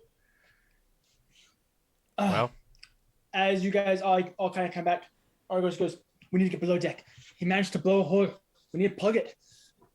Oh, he blew a hole. I have mending. I don't think that's going to work very well, but Father. I'll try. You all head back down beneath the deck to see a hole that's quickly filling with water, causing this whole boat to begin to capsize. Not good. What do we do? The crew is already the crew is already fast at work making as many repairs as they can, throwing tar and wood and all random materials, trying to kind of plug this. Ethlando kind of like hobbles over to there and begins helping the crew put up timber. Megan does the same thing. You guys all go over and begin putting up boards and timber and slats and filling all these different things. Yes, Aaron. Seems like they've got this covered. I'm gonna go check on my bat. Okay. Go ahead and you go up above deck. I just Because well, you guys got this with the whole seawater thing, so I'm gonna Mending be work. this way. Mending work on this. And Vernai's trying mending I mean, theoretically, As- it would work in small sections. in little sections. As you go back up, Melora is crawling back up onto the deck as you get back up there. Did you see my bat? Oh, didn't the fish? He's fine. No, I did not. that was your best Melora impression. I don't think that was too bad. Aaron, go Scream ahead out of and the roll. distance. I can What? mentally communicate with it, but this is way more dramatic. Is Ginger okay? Ginger is coughing, but Poyo has gone over and like started doing like little compressions. Oh, Poyo? Oh my gosh. Aaron, what exactly are you trying to do here? That is correct. I just want to make sure that my bat like didn't like drown. Okay, but how are you doing that? I look for it. Okay, go ahead and roll an I investigation check. scream into the ether, flack, and then I also think flack mentally to form my mental connection. He hears very subtly. What is Flack's Constitution modifier? That's gracious. I'm just rolling dice out of the box. +0. Okay. Go ahead and roll odd or even for me, or a D100 actually. I want a D100. this That's time. much worse for me. Just get things a little fancier. D10. There it is. I'm gonna say Flack had a- 55.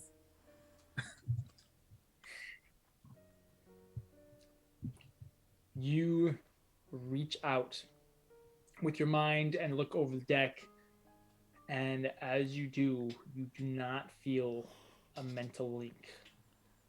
Oh, that's a bummer. That's a whole spell slot. Black. I'll spend 10 minutes to re-summon Flack. You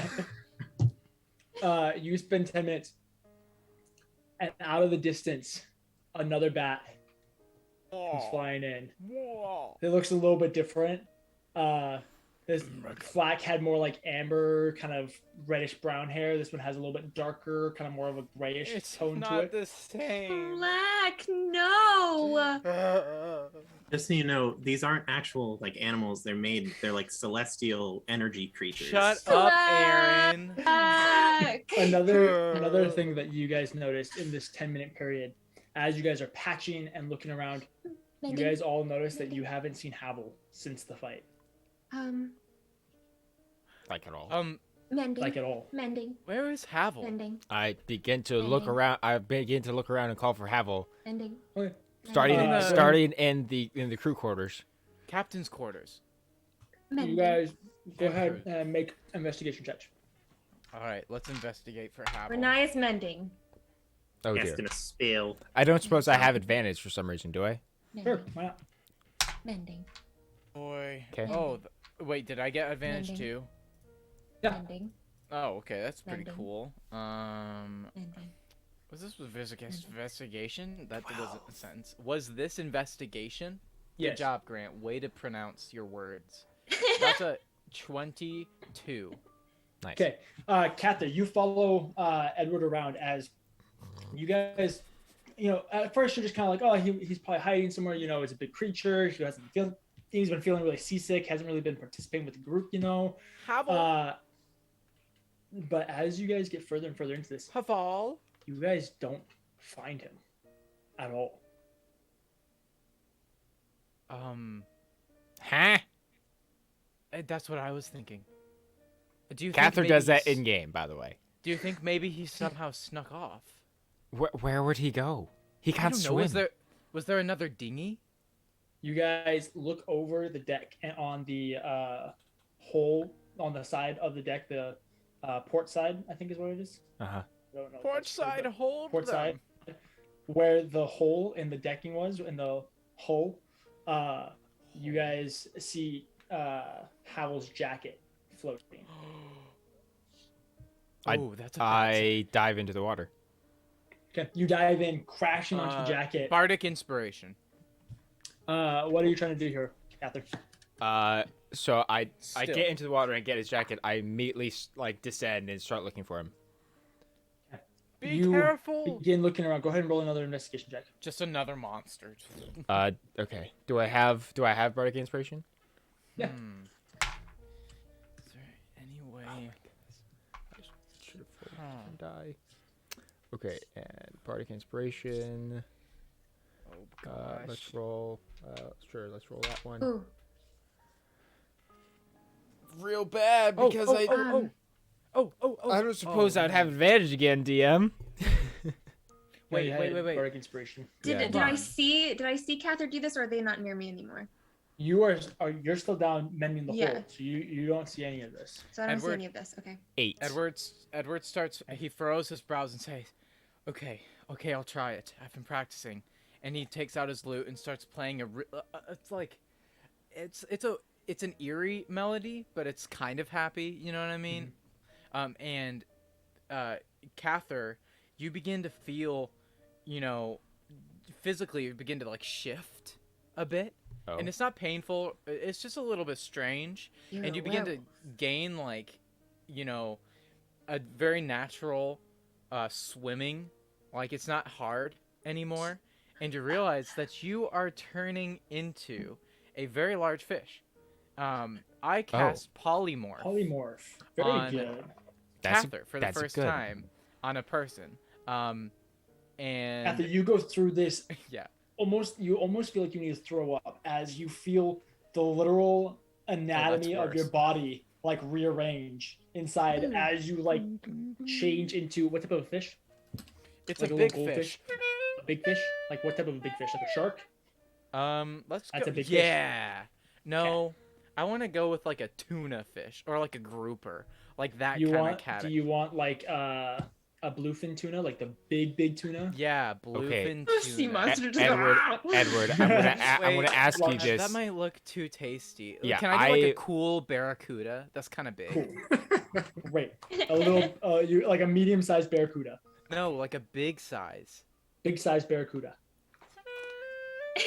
So Okay, DM, does this allow me to swim around some more and look some more? you swim and look, and you guys spend at this point, Riniya, you come up on deck. Edward kind of explains to you what's going on.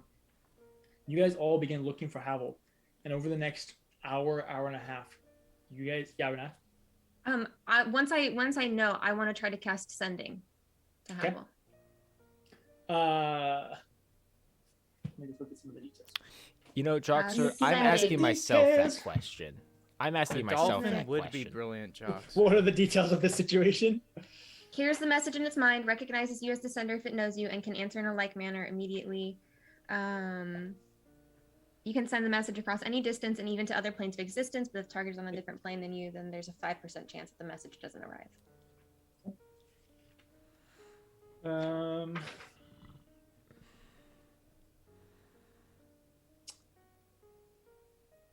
Okay.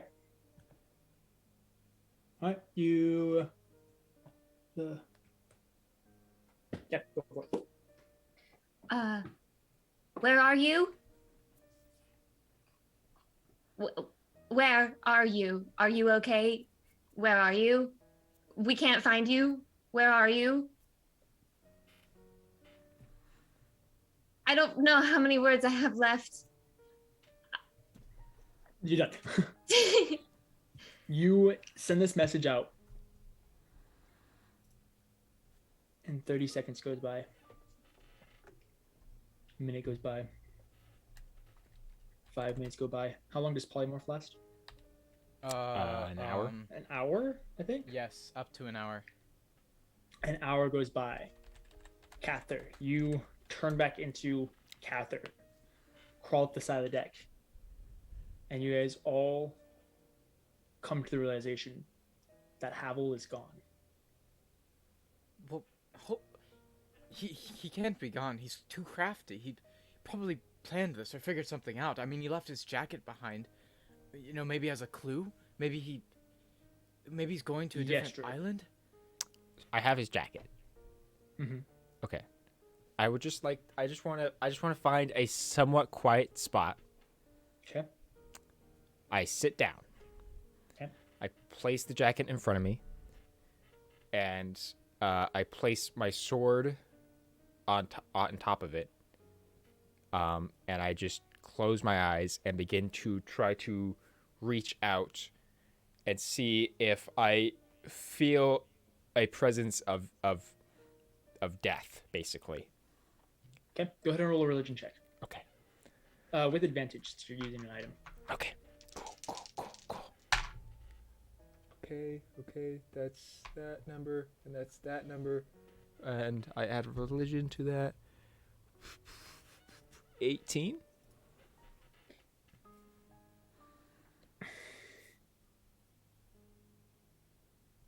You set the jacket down. Place the sword. And you try and calm your mind. Let yourself be still. And be quiet. And attune to another layer of the world. One that you've been to. And as you do, the crashing waves, the crew moving around, the mast trying to be fixed and filled, you can't quite get a sense on what exactly is going on. You don't necessarily feel a presence of death, but you don't really feel anything. You kind of sit there for 5-10 minutes, at which point you begin getting frustrated that you're not really getting a result, and your emotions start riling up, and you really just don't know. That's upsetting. I rolled pretty good too.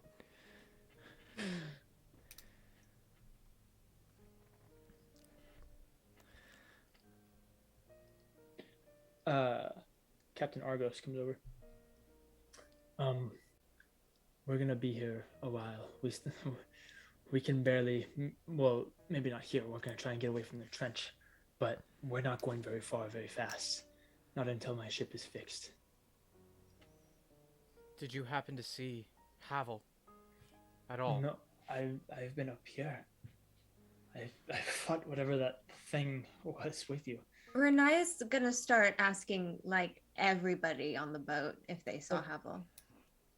You go through, you start asking, at which point Captain Argos instructs Razes to go do a head check. When Razes comes back, he notes that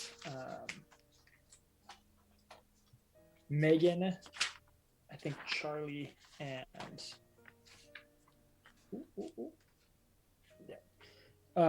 Megan, Taryn, and Lucas. That's who it was. Razes returns.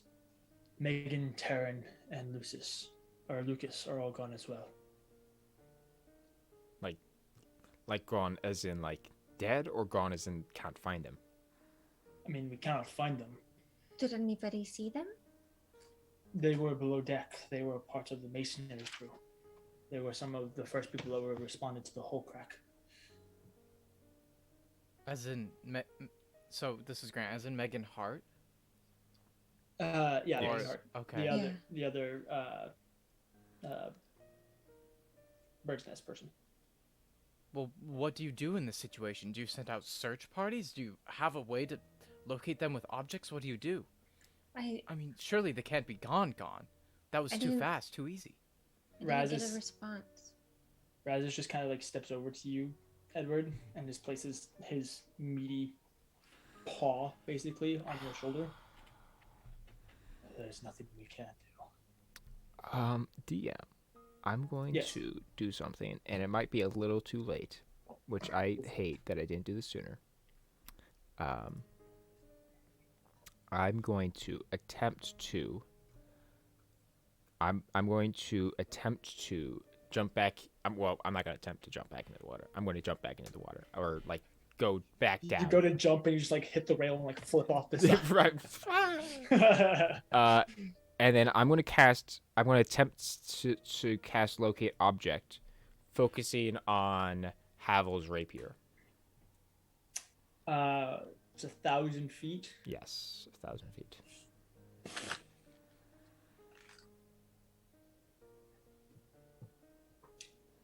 You cast Locate Object. And you feel a little ping. About 800, 850 or so feet down beneath you. I immediately swim back to the surface, and I just yell, "They're below us!" as I descend down again. Okay. We still have the water breathing So- on We us. still have to, we still Yes. water breathe. That's like You get 800 about- feet. You get about 150 feet, and the pressure makes you feel like your head is going to explode. You would need to be in a different form in order to get down there. You got another polymorph? Different form. Let me look. I think I do actually. No, think you do. that was my 'cause if- one slot. If That he was my can't get down one there, there's no way fourth they level survive slot. that. If they're down there. This is Havel. He's crafty. Remember? I He's mean, been working on they magic. would at least He be didn't theoretically like respond. taking damage right now. He's He probably didn't unconscious. respond to my message. He's probably unconscious. Let's be clear. We also don't know if it's Havel. This is just a rapier. His jacket It's- fell off. There's no knowing if the That's true. weapon That's may have. true. Well, That's the only lead we have. I agree. This Let's not panic needlessly. the creature died. Perhaps he just got swept away. There's islands around here. He could still be alive. I think that's completely reasonable. If he made it through the trench. If he was still conscious, he would have responded to Riniya. Then again, it is Havel. It is Havel. It's true. Maybe this is his plan? He likes to sneak away. You guys look over as Megan is over sitting on one of the staircases that leads up to the helm with Raz's and Athlano, and her face is in her hand as she's crying as well. Edward would like to approach them. Renee's going As you- over too. Perfect. As you approach, Razis stays near Megan, but Athlando sees you guys coming and just kind of stops you guys about 20 or so feet away. The captain is not in any condition to be speaking to anyone. Understandably so. I just wanted to say that Megan was a good friend to me. She was always kind and compassionate and helpful. Never complained. It's a great Megan boss. was amazing. They all were. It is truly tragic what's going on. It's only been a I'm few weeks, but sorry I feel for like your I've known friend. them for years. When the captain is ready, she will appreciate your words.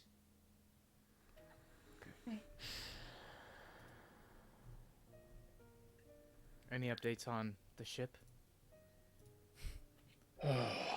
He looks as you guys like kind of turn on the scene and look at the snap mast with broken cross breaking, lines that have fallen off into the water. The sail is torn. This is gonna be a difficult one. There's 3 sails, and so he kind of points at the other 2 and it's like, we'll be able to limp to a port, but it'll take quite a while to repair, unfortunately. At least we're still limping, right? It is better than being stranded over the Loyak Trench, yes. It is unfortunate, but it's not the first time we've lost crew or been in a situation like this. Yet you still do it. Why? We love it. Everyone on the ship knows the consequences, they know the risks. But for us, a life at shore, not out on the sea, seeing the world, facing its terrors, that is not a life we want to live. We all lived lives before and chose to do this. Edward turns to Riniya and he says, I suppose Havel is the same. I mean, he chose this life over his past. Maybe he considered the cost. I mean, at this point, we all know what we're risking. DM, at this moment, I would like to punch something really hard. I'm available. Bust a hole into the ship. What would you like to punch, Drew? Are you crawling back up onto deck? Yeah, no. I'm crawling back up onto the deck, and I just I don't know. I punched one of the masts really hard. We only have 2 of those. you punch one of the masts, it cracks and splinters, it falls. No, you go over to the or a part of the railing or something. You crawl back over the railing, kind of sit there, then slam your fist into the railing. And you look down, and at first you're like, well, first of all, 26 to hit, by the way. Yeah, you take 7 points of bludgeoning damage. Cool. The railing takes 5. You look at the railing, and at first you're like, whoa, that's a really big dent from me just punching it. And then you realize that's the shape of a forehead with a little dent right through the middle. And it kind of almost looks like the top half of a face got busted into the railing right there. It's Edward. Edward got absolutely Edward, when he got thrown. What? Across.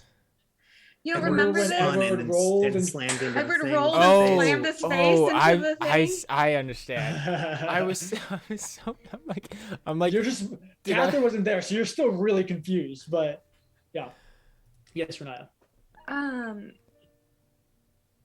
Riniya kind of she stays up with everybody, but kind of goes a little isolated. Mm-hmm. And then real quietly and abyssal, she's gonna say, do you know if he's gone?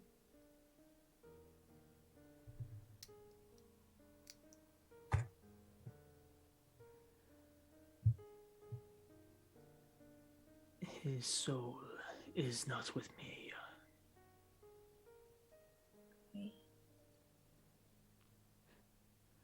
That's something. That means something, yeah. She... At this point, Kathyr's punched something. Yeah. Where's his jacket at? Kathyr, where'd you put his jacket? Oh, that's a wonderful. Where was a quiet spot for me to start to momentarily meditate? So you guys are back towards the staircases that lead up to the helm, up towards the bulkhead or the front of the ship. If you go around the mast and up kind of on the starboard side is where you went, kind of where nobody else is hanging out. So I don't see the jacket? Not currently. Okay. But you also know where Kathyr went, so you know where it was. Riniya will just go and stand near Kathyr. Melora does the same. I just look out to the sea. Mm-hmm. After a few minutes, you guys look over as Captain Argos wipes some tears from her face and flips her hair back and stands up and kind of puts a hand on Raz's shoulder and looks at Londo and nods. All right. We need to get to port. The closest one will be returning to Unare. It's only about a day's journey, although it'll take 2 now. So, all hands on duty. Get to your stations and clean up this mess. She then goes and makes her ways into her quarters, at which point Razis and Athlondo begin enforcing her orders. Much of the crew starts taking care of it. Razis comes over to you guys. You guys are probably the strongest members of our crew at the moment. Would you mind attempting to salvage as much as you can from the masts? I already have things in my hands. Yeah. How big's the mast, DM? Mending. Bigger than you guys can Mending. pull. It's Mending. we just Mending. drag it next to the thing, and then step by step, she just mends it, and we just push it back. Mending. I was going. And, Yeah. like it's like 2 stitches. You know, Yeah. like two, Yeah. like two, Yeah. Take some, like, exactly. rope, We just make it like a Band-Aid. Slowly begin to put it back up. just like ace wrap it. You know. Yeah. Yeah. Over the course of the next 4 or 5 hours, you guys manage to organize much of the rigging, kind of get a lot of the ropes kind of detangled, a lot of the random parts, the kind of the pulleys and all these different hooks and places for the rope to attach to. You guys managed to get the sail detached from all of the rigging, and with Kathyr and Tarak really pulling hard, they managed to lift the mast just enough that you guys can pull out the sail that's pinned underneath it. You guys are able to fold it up so that it can be repaired and reused. After this is where my nautical knowledge doesn't really work, but after quite a little while, Razis brings out some massive saws for you guys to try and break apart the mast a little bit to allow for it to be in more manageable pieces, at which point this mast could at least then be used for other repairs and stuff like that, since you can't put the mast back on the thing. Mending. But after 5-6 hours or so, it begins to be getting dark as you guys have been limping your way back towards Unare. But you guys finish with your tasks and are now allowed to head back below deck to rest up for a little bit. Is it like nighttime at this point? Yeah. Edward, once everybody's kind of there, he'll kind of say to everybody as they're going to bed, he'll say, I'm not sure quite what to say. It's strange. For so long we've, been together, and it's just different. Happened so fast. It doesn't seem fair. It's not Somebody's fair. there one moment and then he's just gone the next. When he passed away, it's his second time, I suppose, when we were facing Prosius, and, Riniya, you were different, and Tarak was fending you off. I was left to be the only one to care for him, after it happened. There's nobody next to me. I was the one that took care of it. I'm not complaining here. I think everybody was obviously in their own mix, but that was my mix at that time. And it was horrible. It's one of the worst things I've ever done. And I hope to never do that again. While I was waiting, I had to find something to do to keep my sanity. And I wrote a song. For Havel. Obviously things were different then. And a lot has changed, I guess. But in some ways, things haven't changed. I think the words still apply. I was wondering if maybe you would all like to maybe go above deck. You know, where it's a little bit of a better atmosphere than down here. Probably smells a little better too, if I'm to be honest. And maybe I could play it for you guys?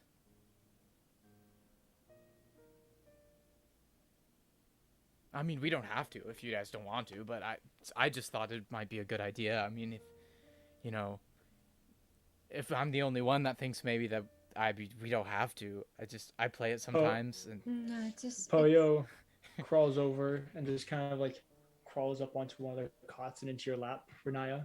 As you guys look up and you see Takara, not with you guys, but just kind of standing respectfully off to the side. He just puts like one paw on your stomach. That would be lovely. Really? You think so? I mean, we have to do something, right? And granted, he might still be out there, but I might go crazy if we don't. And I'm assuming most of us won't sleep tonight anyways. Well, if we'd like to, then might as well. And Edward grabs his lute, and he starts making it towards the steps. And scooped up oh, Poyo. Poyo. I also want to say he was definitely talking to the group, but he also looked over at what's his name? Takaram. He did look over to Takaram every now and then, like he's kind of including him, you know. So if it's his... he gets the message. Okay, cool. It's his volition, but yeah, you very much get the sense that he's like wanting to be there to like encourage you guys, but also understands that he's only known you guys for like a week and someone just died that he doesn't really know. So he wants to be respectful of that. And then Drew, could you stop whatever music is in the background? Oh, sure. Yeah, I can stop the suspenseful music. But you That'd guys, be great. That would be awesome. You guys head up on deck. As you do, you travel past the captain's quarters, and just for a moment you can hear soft crying on the other side of the door.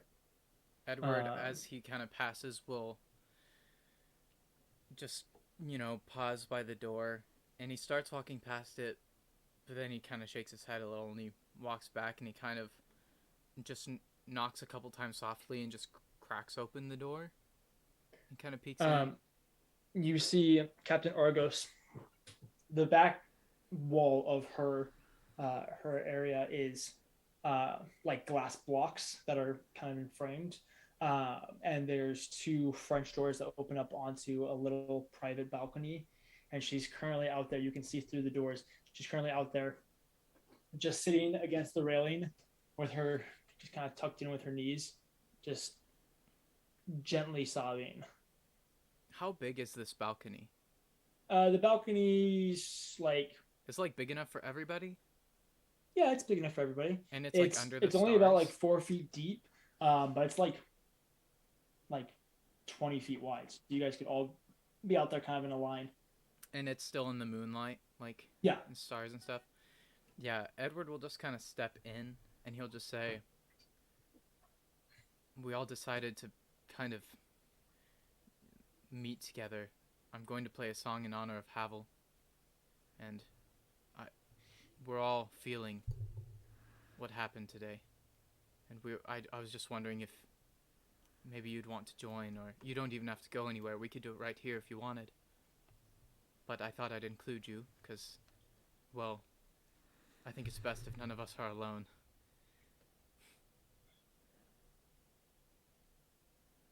Okay. You can come out to the balcony. Oh, perfect. I need a place to sit. Is there a chair or something? Yeah, you can grab the chair. Okay. And you, Karam will grab the one of the several chairs in front of that long kind of battle strategy table that sits at the front of the room. He grabs it, sets it out. Which point, Karam steps out for just a second before returning with Razis and Etlando. So the 5 of you guys plus Karam and the 3 primary captains on the ship, or primary officers on the ship. You guys all kind of stand there. And Edward sits in the chair and he says, I've never done something quite like this before. I suppose sit, stand, whatever you think. I'm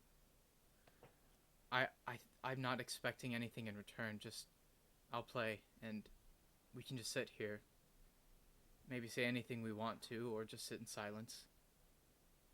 You know, whatever it takes. I'm not really keeping track of time. After Havel passed, as most of you know, the first time I wrote this song. Don't ask any questions, it's messy. Yes, he died once, he came back. And I think it still applies here. Hopefully, there's still hope. But in case there's not, at least this is something to remember them.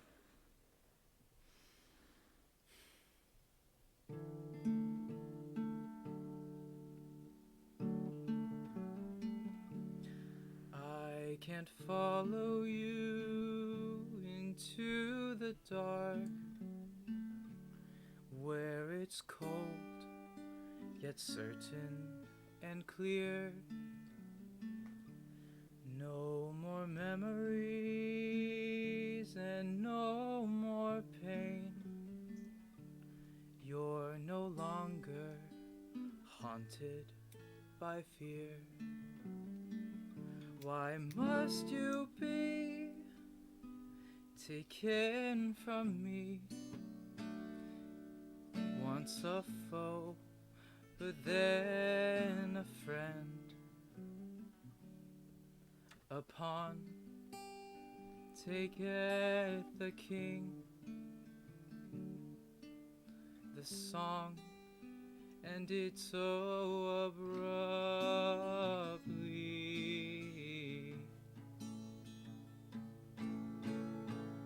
Your final breath, a fatal blow.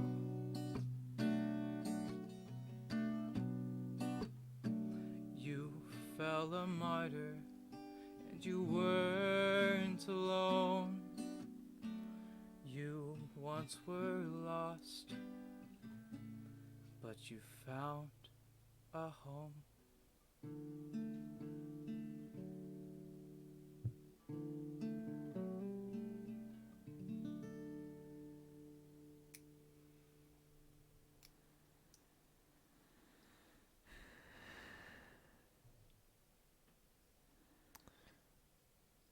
That was very nice, Edward. Thank you. He deserved it. DM, I will just turn and look towards the waves as we are now leaving the place that Havel might be buried. And in Undercommon, Kathyr will just say,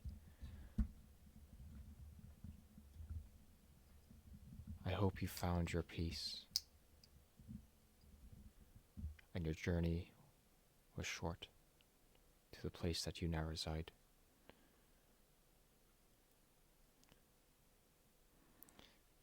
May the ship of the plains bear you a passenger well.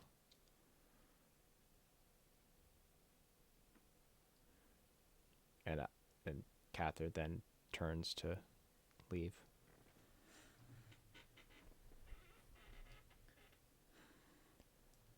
Megan, for what it's worth, I know we didn't know your crewmates as well as you, but I considered Megan a very close friend. I saw her nearly every day. She always smiled. It's like an eclipse. Something so bright, being covered in such a dramatic way. I'm so sorry.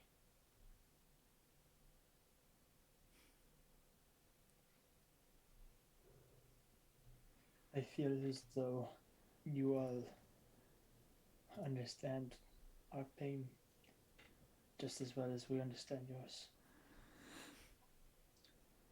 This crew. And she kind of turns towards Razith and Islando, and they both kind of extend a hand, at which point she holds one each. This crew is our family. And as much as family is frustrating and hard to deal with,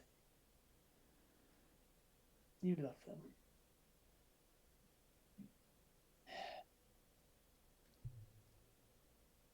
And I feel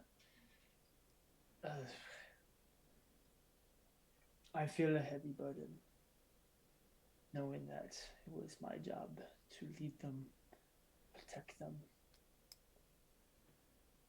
and make their life better. And now they're dead because of my decisions. But not everyone is captain. Not everyone can make hard decisions.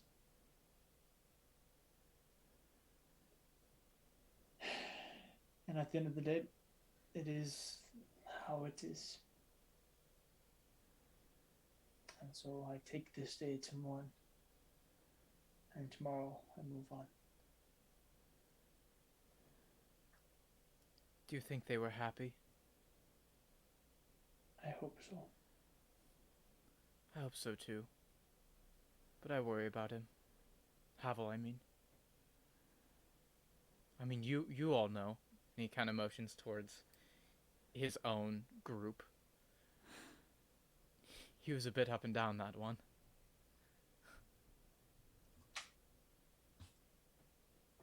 Feels like there were a lot of unresolved things. Maybe it's better they were resolved. For his sake.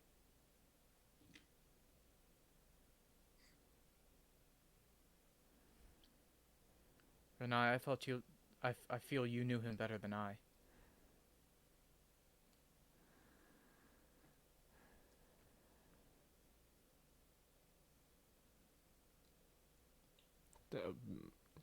Sorry, what was that, Riniya? I don't really think I actually knew him.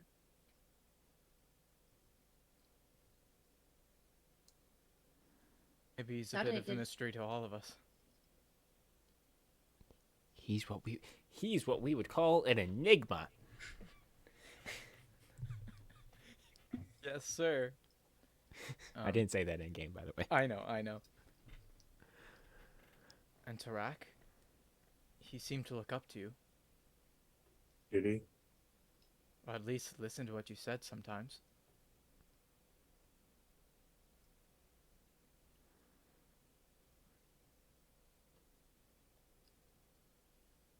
Havel was Havel. I couldn't said it better myself.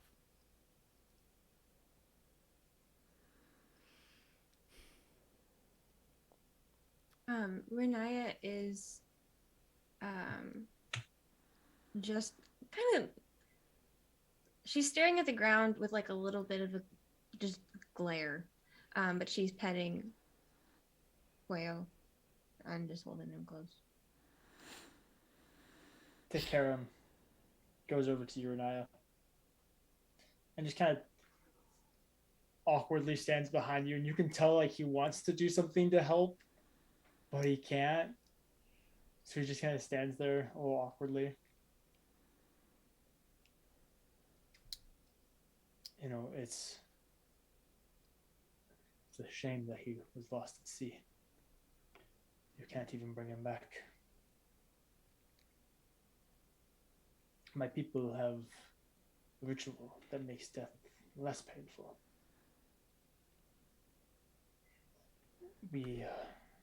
There are ways where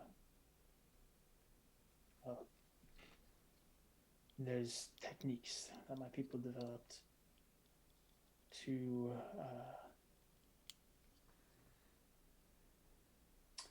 kind of jumpstarts the reincarnation cycle. There's a ceremony, we call it pyre, but it's whatever. But the body goes under treatment that allows for all of the flesh to decay and for the bones to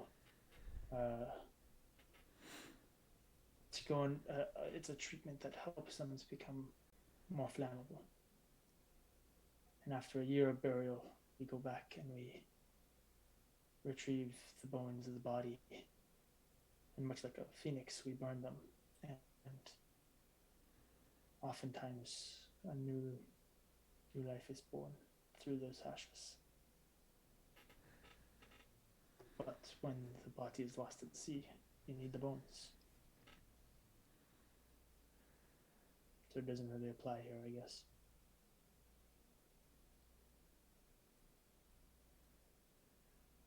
Said that just to Riniya, right? He says it just kind of in general. Well, hopefully we find a bit more than bones. Yes. I very much hope we do.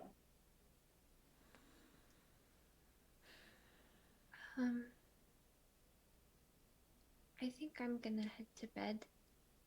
Is that okay if I keep playing? Of course. Okay. And she'll head out.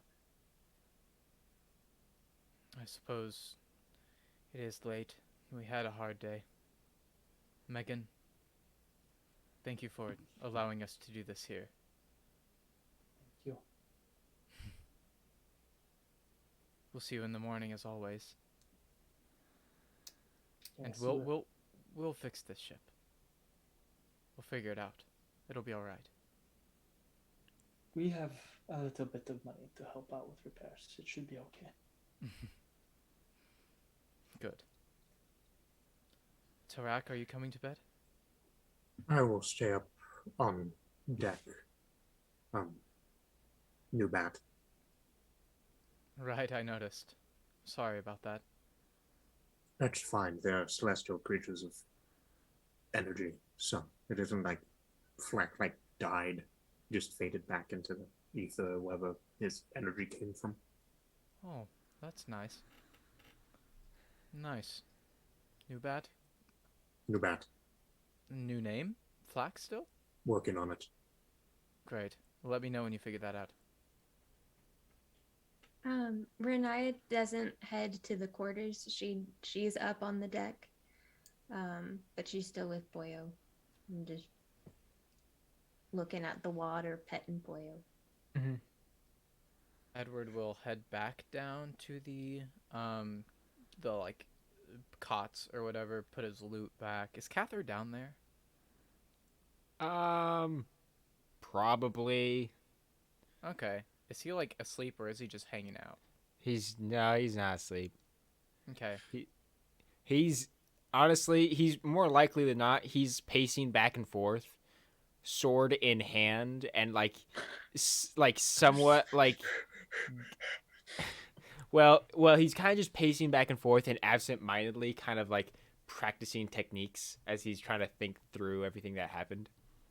Okay, well, Edward kind of starts coming down the stairs and then sees you, and then he says, "Did I show up at a bad time? Do you want me to leave?" Oh. No, you're fine. Sorry, I just, I don't do, I can't sit still when I think. Oh, you're thinking? Yes. What are you thinking about? Everything. Well, I would imagine you're thinking about Havel and whatnot. Right. What did you think about him anyways?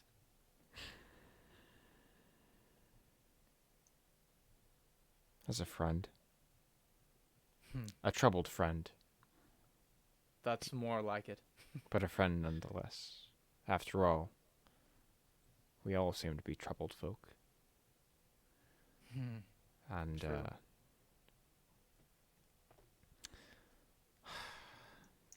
I'm just ashamed I couldn't do more. Hmm. You know, I felt like out of everybody here, I guess, strangely enough, although we were so different, it feels like I had the most in common with him. Like I could see myself in him. And it's just strange to me.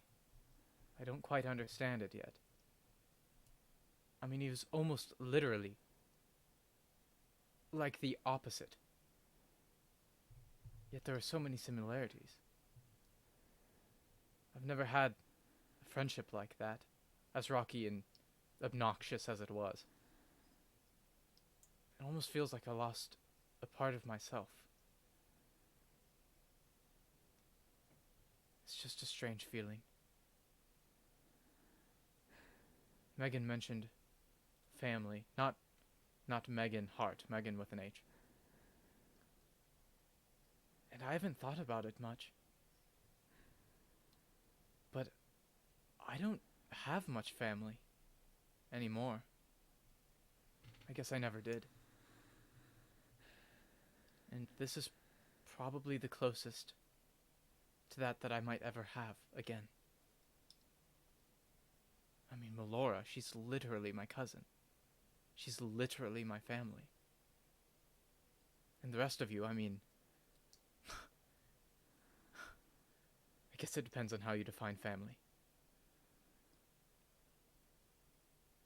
I just hate that it took losing one to start figuring that out. I approach Edward. And I just shank him. We're all going down tonight. Drew, you Oh, God. monster. Where did that come from? It's the dark Paladin. Gosh. I gotta lighten the mood a little bit here, guys. Right, It's, right. You know how it's like in Finding Nemo where like sharks, they like smell the blood and it goes into a frenzy. That's Kathyr. so dark. Somebody dies right. and Kathyr just goes crazy. you That's you what's think up. you saw Pharaoh Pharaoh with Pharaoh lingered. Tarak?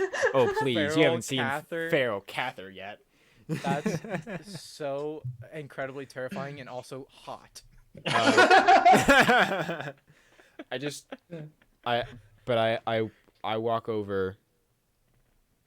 I just walk over to Edward. And I pull him into a hug. I put the sword away and I pull him into a hug. Good call. Um, Yeah, and he, I don't know, he hugs back, and it's sincere, it's tight. He doesn't weep or anything. It's just like he's, I don't know. It's different than you've ever felt before, you know. but in Elven, he says to Edward, "Family is the people that you choose, and who choose you." He kind of breaks the hug and takes a step back, and he says back in Elvish, he's like, "Huh. In that regard, my father's not much of family, is he?"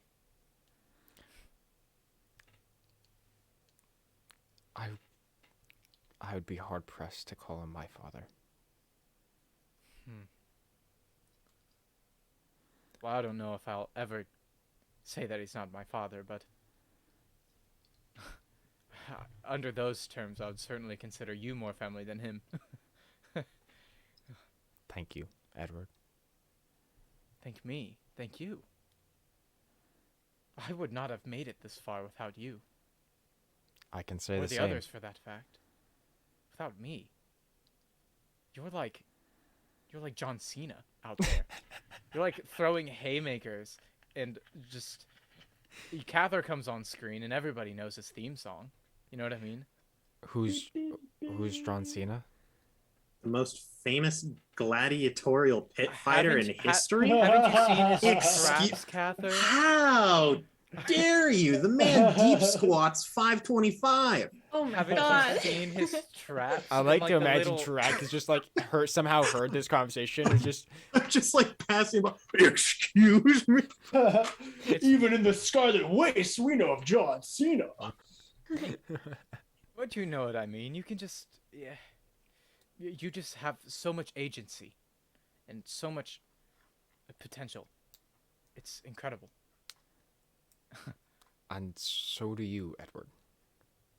I know it's hard for you to see, but there are several times that your words are encouraging, and I can feel that they help. Really? Yes. And honestly, I don't think this group would have made it very far without any of us. I think it took all of us to get to where we are right now. I guess it did. Huh. Kathyr. We should... I know I've said this before, but... we should, like, get a drink sometime. Or something like that. I think that requires us to have a day off. Yeah, and also have a bar nearby that's not on a ship. Yeah. That might get attacked by a giant sea lizard. But if that day comes, then I don't know. I just feel like, you know, I know you, but I don't know you. There's a lot of things that just make me curious about you. And I just think one day maybe we should chat about that. I haven't exactly been very forward-coming with a lot of things. That is true. I haven't felt it very necessary to delve into my story when so many others are much more important. I guess we've already established that we're all kind of important here.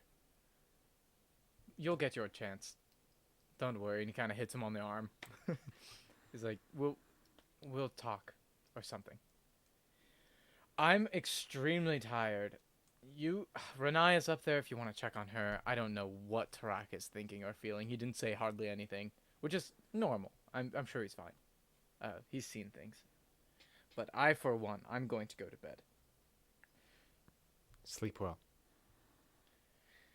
Thanks. You too. If you swing your sword around, could you not, like, grunt as loud or hit anything? Because I sleep better when there's more silence, you know? A little bit of white noise is fine, but if it's, like, I don't know, something like hitting something with a sword or... You know? I'll do my best, yes. All right. Well... And I will... after he goes to bed, go back up to the deck and just kind of stand there for a second and like look at everybody who's around. His name is John Cena. And just very, very quietly to himself say, I'm sorry I failed you a second time, Havel. I won't fail them. Before he finds just kind of, actually, you know what? He goes up to the front of the ship, the bow, and just kind of watches the waves crash against it before he eventually goes to bed himself.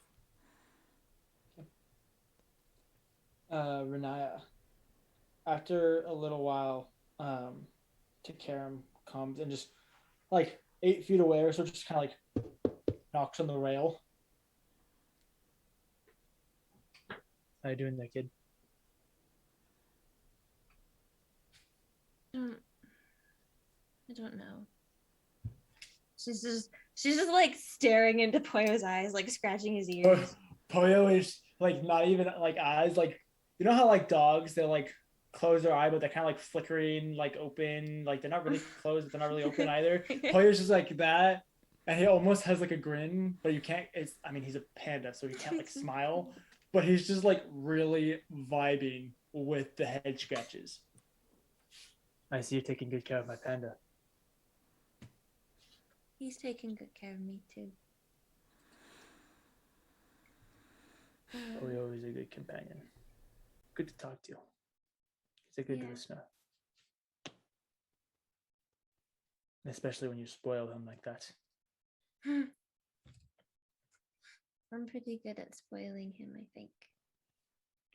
Well, if I'm not careful, he might stick around with you more so than me. That's the plan.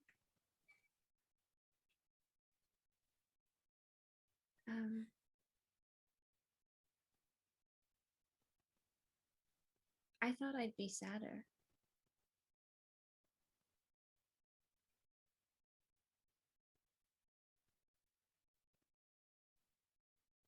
I mean, I am sad. But the last time Havel died, I went a little extreme, I guess is a good way to put it. Did you like tattoo his name across your chest or something? No, I lashed out and we'll skip that part. And then I sold my soul to get his back temporarily. Were you guys together or? No.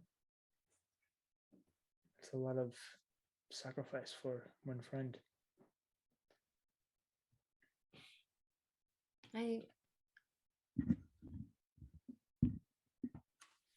I thought we were really close, but then I found out that I'm really easy to read and really easy to fool. And then things kind of shifted. And I think he still cared about me, but he was really mean.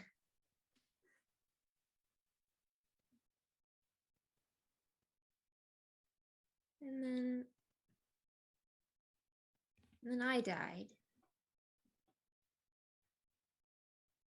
You don't look like a dead person. I got brought back in like a few seconds. It wasn't really a big deal, but Death, no matter how small, is always significant.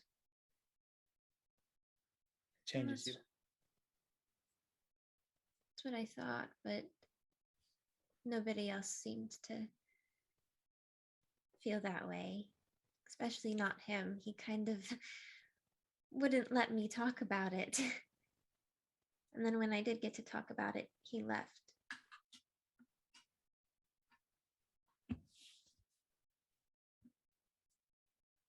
I don't know. I thought either things would be resolved or we'd end up at different places. I didn't think he'd die.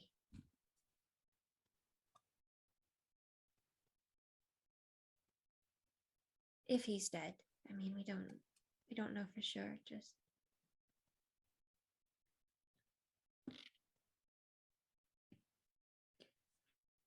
Whether or not he was a great friend, I can't tell you. You know, I've really only interacted with a couple of you guys, and it's been no more than checks his imaginary watch. What, like 4 days? So I didn't get to talk to him a whole lot, but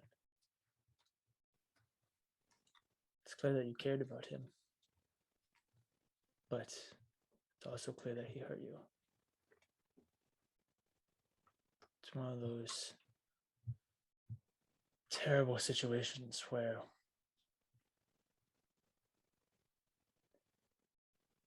you would do anything for someone, but then you realize they wouldn't do the same for you. and you still think that you might do anything for them, but it's different.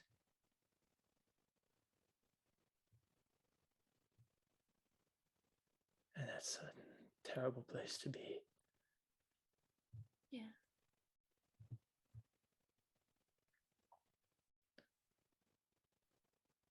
I know you don't know me all that well, but I have been around for a long time and seen a lot of things and have seen a lot of death.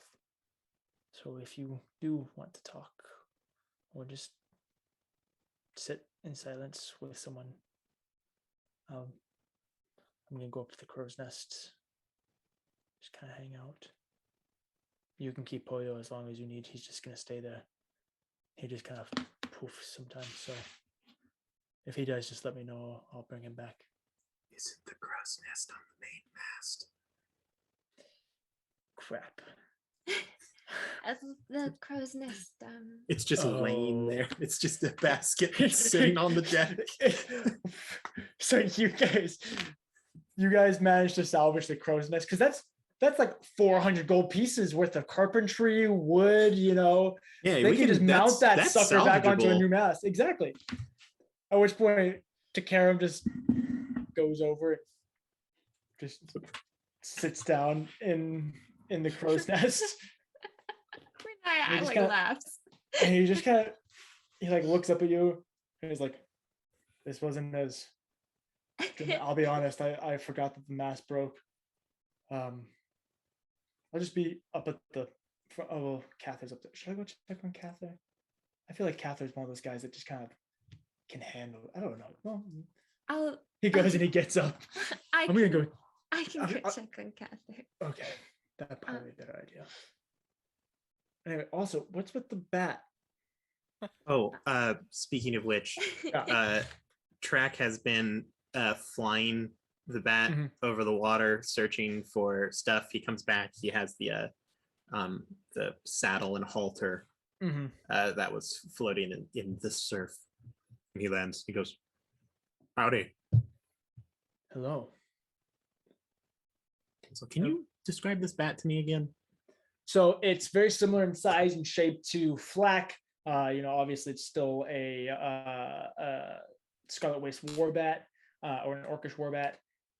But while Flak had kind of these like reddish kind of amber tones to his hair, especially when the sunlight was going through it, this bat has much more kind of grayish, ashy tones to it, like a kind of a black undercoat with kind of these grayish, ashy highlights to it.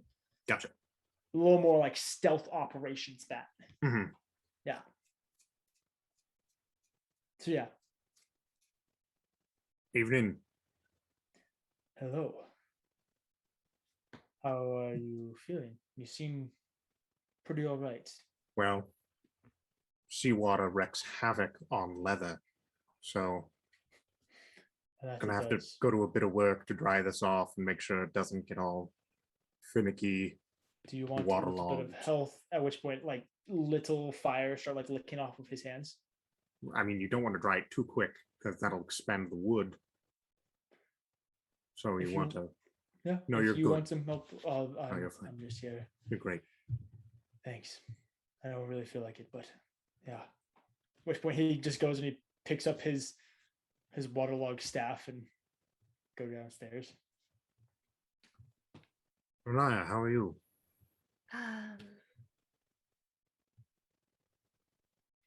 Weird. How are you? I'm doing pretty all right. What do you think? What do you think? About anything specific, or what am I thinking, or Yeah. is that a yes to something specific and you just haven't told me what it is, or is that a yes to That's yes what I'm to both. Havel, and then what are you thinking as of right now? Well, Havel.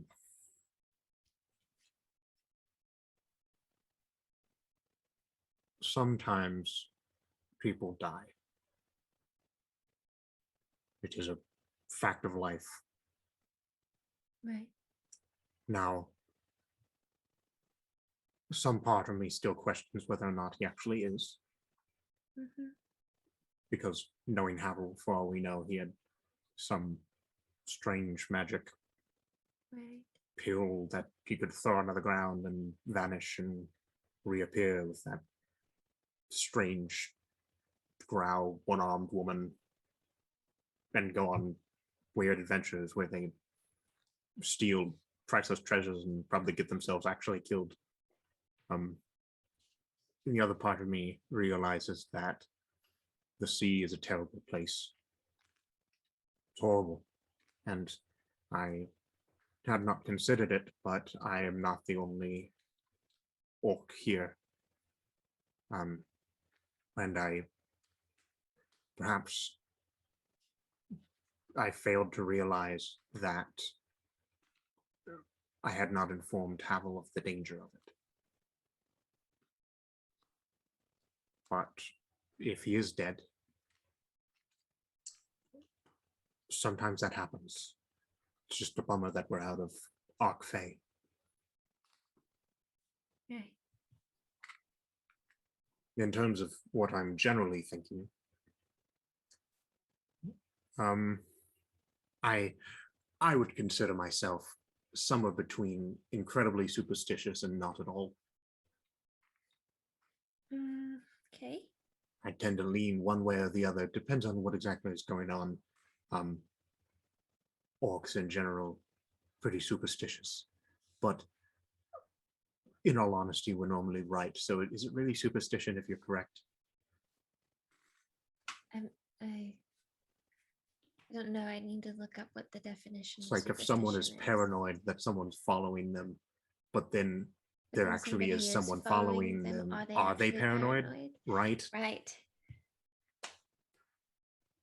I summoned a new bat, and it's concerning. The creatures I summon, the steeds that I find, are granted to me by the Pantheon. And just as orcs have different lineages and are chosen differently, different bats are bred for different purposes. Flak was a tried and true war bat. It would be often used on the front lines by a child of Grumsh. Ari is her name. He points at the bat. She is bred of this type of bat.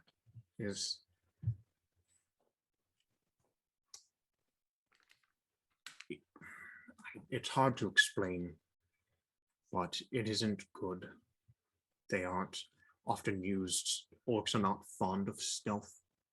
The only ones who use it are children of Shargars, and that was Havel's Ankathvar. It is they're creatures of death. It would have been worse if it was a plague bat, but this is probably about as bad as you can get. Her name, it means evil spirit.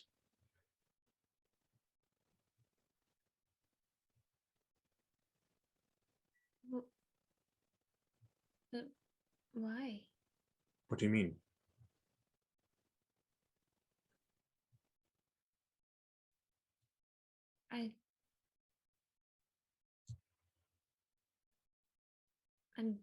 Never mind.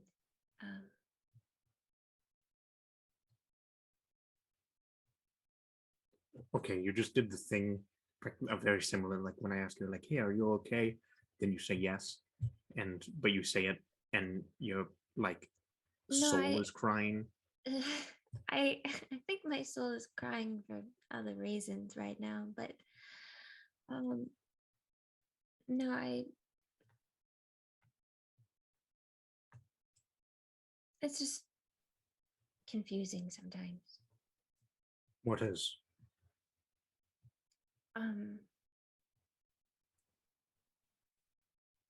Why orcs have so many bad things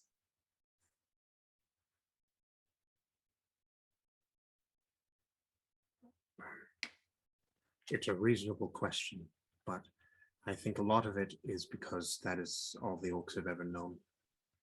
That's all I've ever known.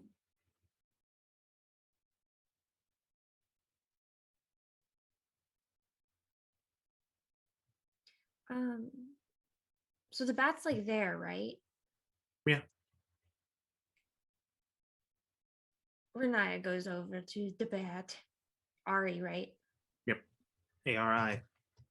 This one, while Flack was, I mean, once trained, he wasn't like per se nice, but he was calm and uh well broken. Ari is very like skittish and kind of jumpy and looks almost, you would almost compare her to like a Mustang compared to like a well broken horse. I have to do it. Riniya does the like How to Train Your Dragon like. Watch the teeth. Go ahead and roll an animal handling check. I'm going to Boss. stand behind and do a kind of like Got a natural 20. Okay, Dang. go ahead and roll a dexterity check. Okay. That's an 18. Wait, you stick out your hand, and Ari kind of approaches, sniffing, her like ears like frantically like kind of twitching, her eyes squinting, and she like approaches your hand, and eventually you touch like her wrinkly kind of horned nose, and she kind of like turns to the side, and then she dives for Poyo, and you immediately like reach him out of the way Oh. and take a step back. He like crawls up like halfway up into your arm onto your shoulders, is like hisses at her before. Yeah, kinda, I'd like, hiss too. But yeah,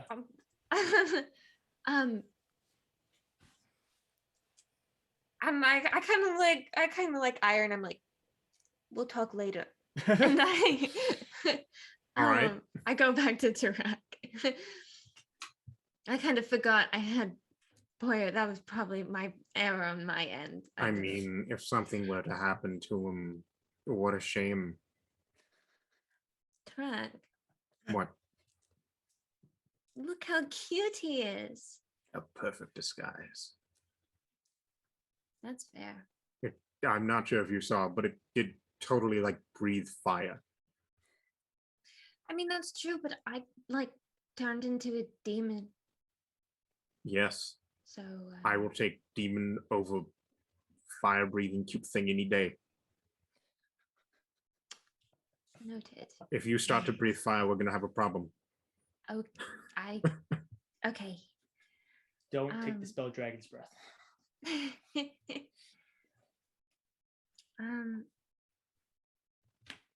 I know you can say no because I know they're not your thing.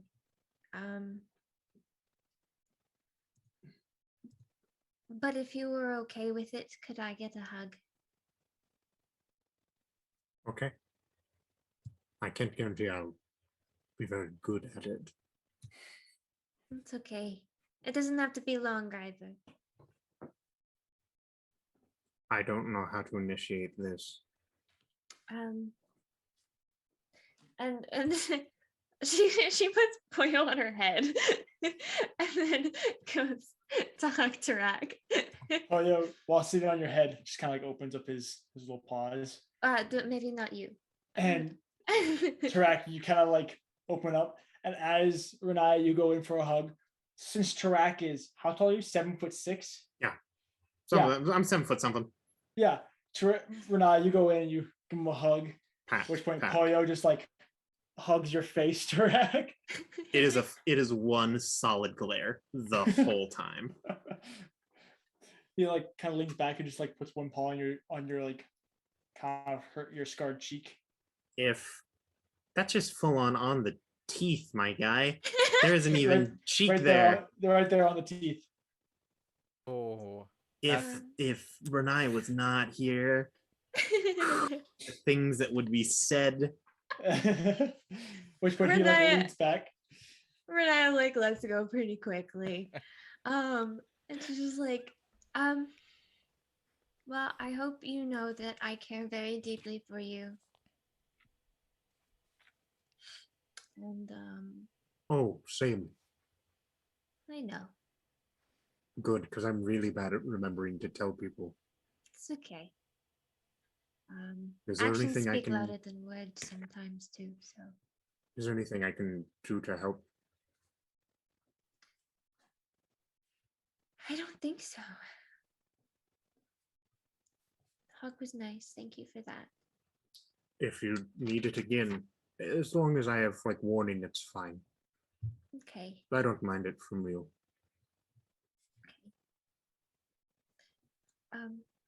You should sleep. I'm gonna go see Kathyr real quick, and then I will. We should sleep as well. You aren't hurt or anything, are you? No, I'm actually like, aside from a little damp, totally fine. I can't help with dampness. That's okay. I took its tail off. Yeah. Okay. And I don't think that's gonna work. I'm gonna go see Kathyr real quick. You should get some rest too. Yeah, I've got some repairing to do on it. She's a bit slimmer, a bit more lean, muscles in different places, broader hips. Gonna have to move some. It's a good thing I put in like a. Do you need any mending? No, I think I'll be fine. Okay. It barely even hit me, so. Okay. She takes Poyo off her head, cuddles. Also, Turek, I know you're not as emotionally expressive as I am, but if you ever need to. Express emotion. Yes. I will try. Okay. Only if you want to.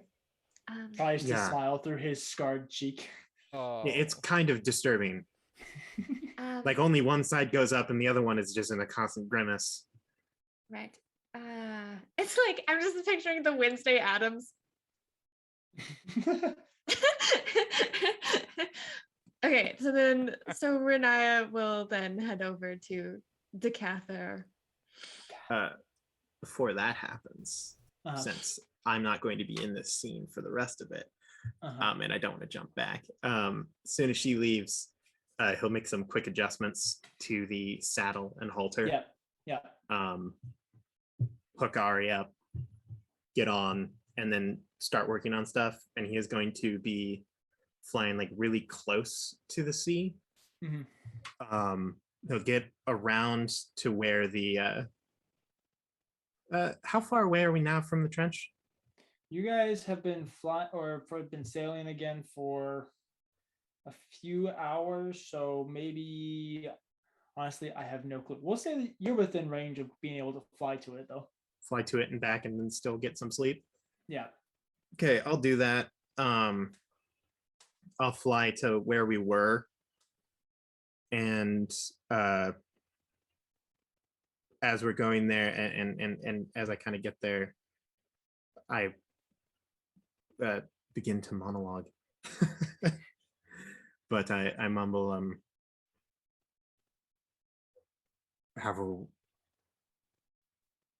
you were half orc, so you deserve to be buried as one.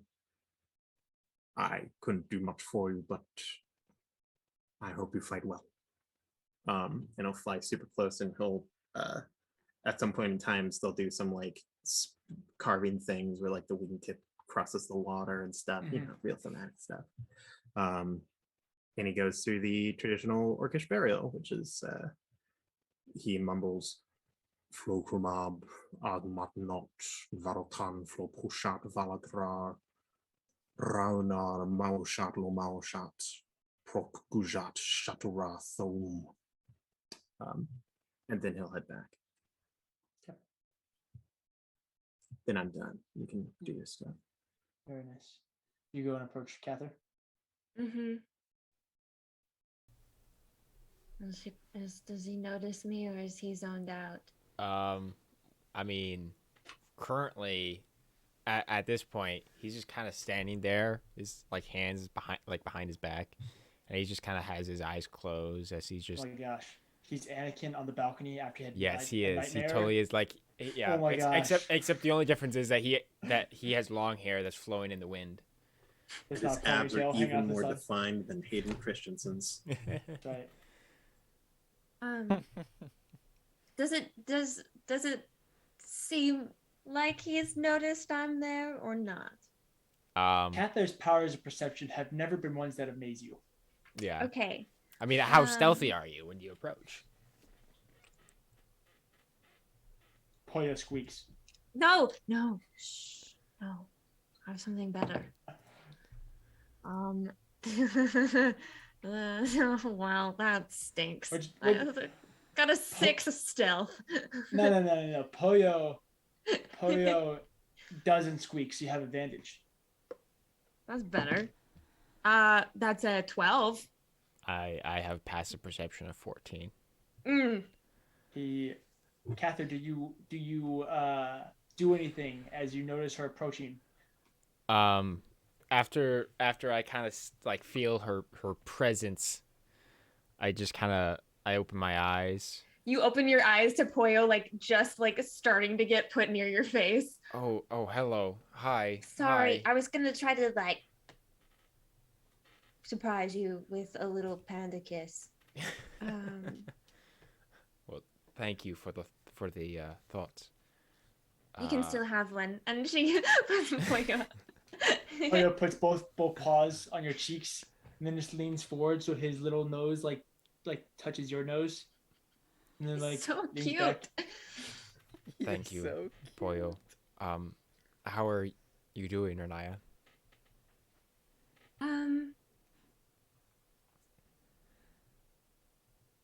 Not great, but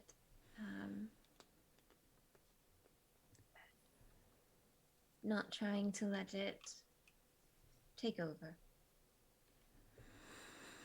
Yeah, I understand that. Kathyr, are you still looking out at sea in general? Probably, to be honest. As you're looking out and just beginning to talk on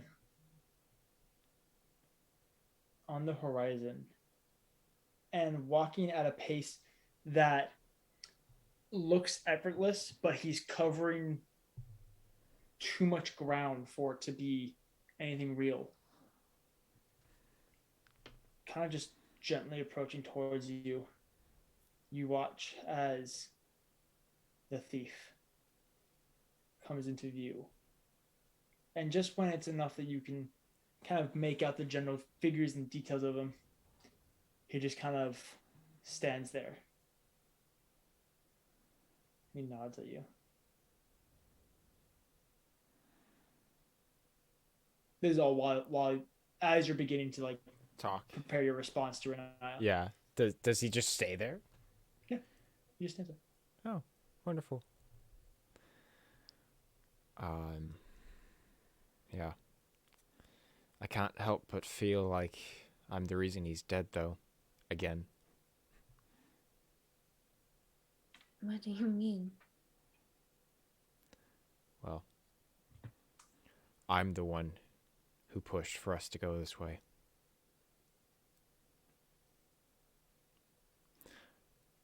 And back when he died before, I'm the one who failed. And,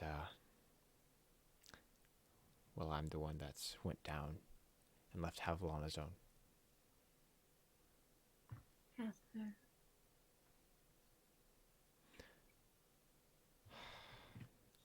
I made a You promise. know that sounds absolutely silly, right? It does. But I made a promise a long time ago to myself that I would not fail again. I haven't done a great job of fulfilling it.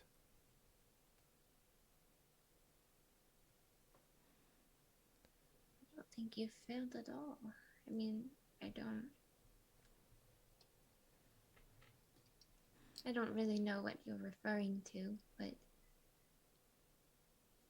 I think at least with us, how long we've had you, you've never failed us.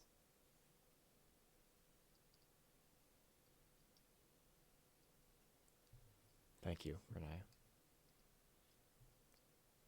for all that you've done. Well, thank you.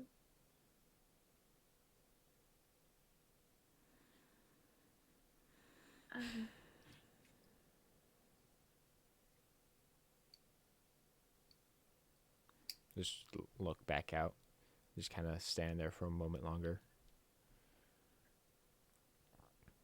Riniya, do you also look out? Yeah. As you look out, you can also see a man dressed in black leathers with knives and different small blades kind of strapped all over him, covered in kind of a flowing, almost like a poncho, like an old-fashioned like Western poncho, except it's all black and tattered and kind of flowing. You can also see him standing on the waves. Do I get the sense that he's here because of for Havel or Riniya? Roll a religion check. Okay. Or an insight check. Riniya does say, you see him too, right?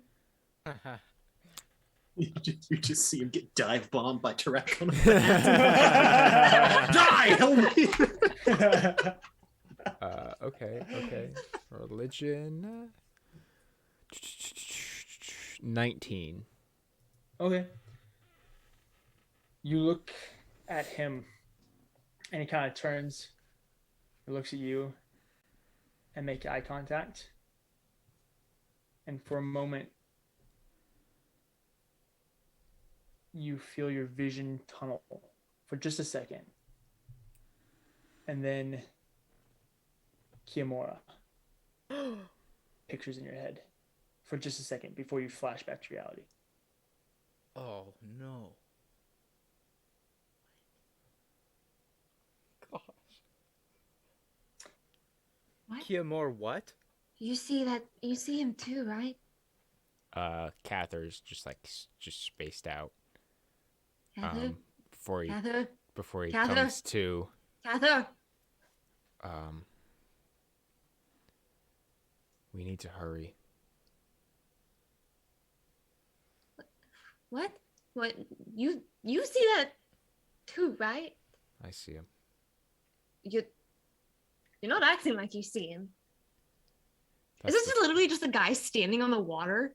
That's the thief. Think of the most like Western, like cowboy, just like flowing as he stands with like the sunset resting behind him in the desert, except he's standing over the ocean with the moon rising behind him. Kathyr, I know weird things happen around me, but I've never... That's the thief. He's one of the gods of death.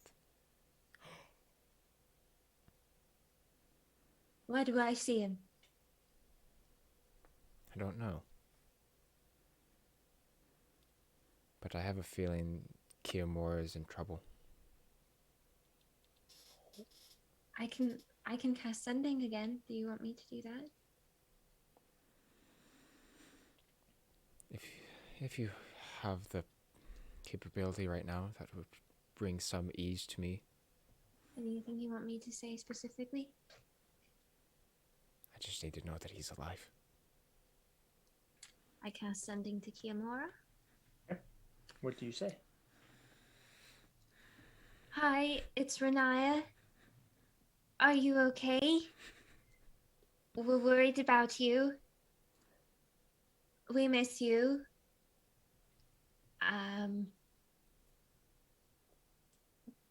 Are you alive? Answer if you are. Also, I'll message you in the morning and we'll chat more. Okay. You made it to you. I'll message you. Yes, I'm alive, but I'm on a stealth operation. I can't talk. Sorry. Goodness, it's mental. If it's a mental thing, is it any different? I mean, he's still. he probably still. I'm kind of in the middle. You're very distracting. Sorry. He's on a stealth mission right now. I'll chat with him in the morning.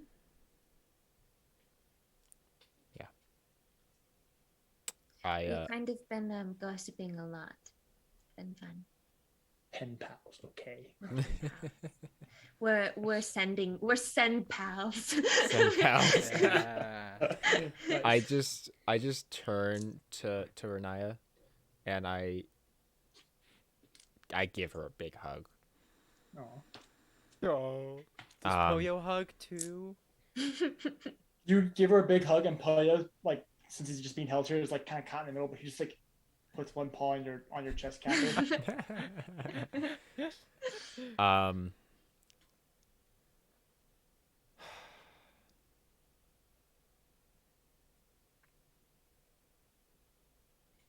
I wish there was more for me to say, but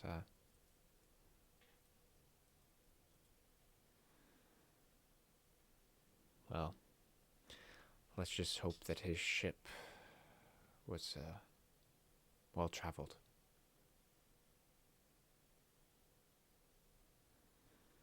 As you guys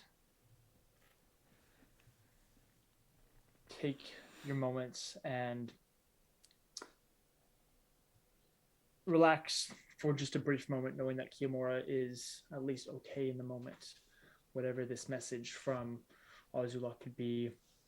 And as you guys slowly begin to go back to your cots and your hammocks with this newfound reality without Havel, we're getting tonight's session. What an episode. Thank you guys so much for watching. The second half is drastically different from the first. It all hurts. We love you guys so much. Be on the lookout for Between the Rows 1871. Say it, Aaron. Between the Rows 1871. Where we will not be any happier than we are right now. Exactly. You can watch more people die. Hey, Who doesn't spoilers. want that? Hey, that's a classic Between the Rows thing. Go check it out this Hey, Beth. Wednesday, 7 p.m. Central Standard Time, our usual streaming times where you can find us here on Twitch. Go check it out. Also check us out on Thursday afternoon for Table Scraps. Aaron and probably Missed Lydia at Table least are going to Scraps. be hanging out. I'm always there. We don't do anything. Anything. Just hang out, chat. Sometimes we play games. We'll sometimes either we just play a chat. game or not. Who knows? So deal with the content we provide you. Sorry, that was a little You aggressive. tell 'em, for DJ. that was a little Get 'em, aggressive for the DJ. mood, You right? tell Yeah. our Dungeoneers why they're here, Yeah. DJ. That's right. Yeah. But thank you guys so much for watching. We Or love listening. you guys. Or listening. With all that being said, good night. Good luck and Godspeed, Dungeoneers. We'll see you next time. Have a great rest of your night. Wow, that was clean. That's pretty close. That was stellar. Good night, guys. Good night, everybody.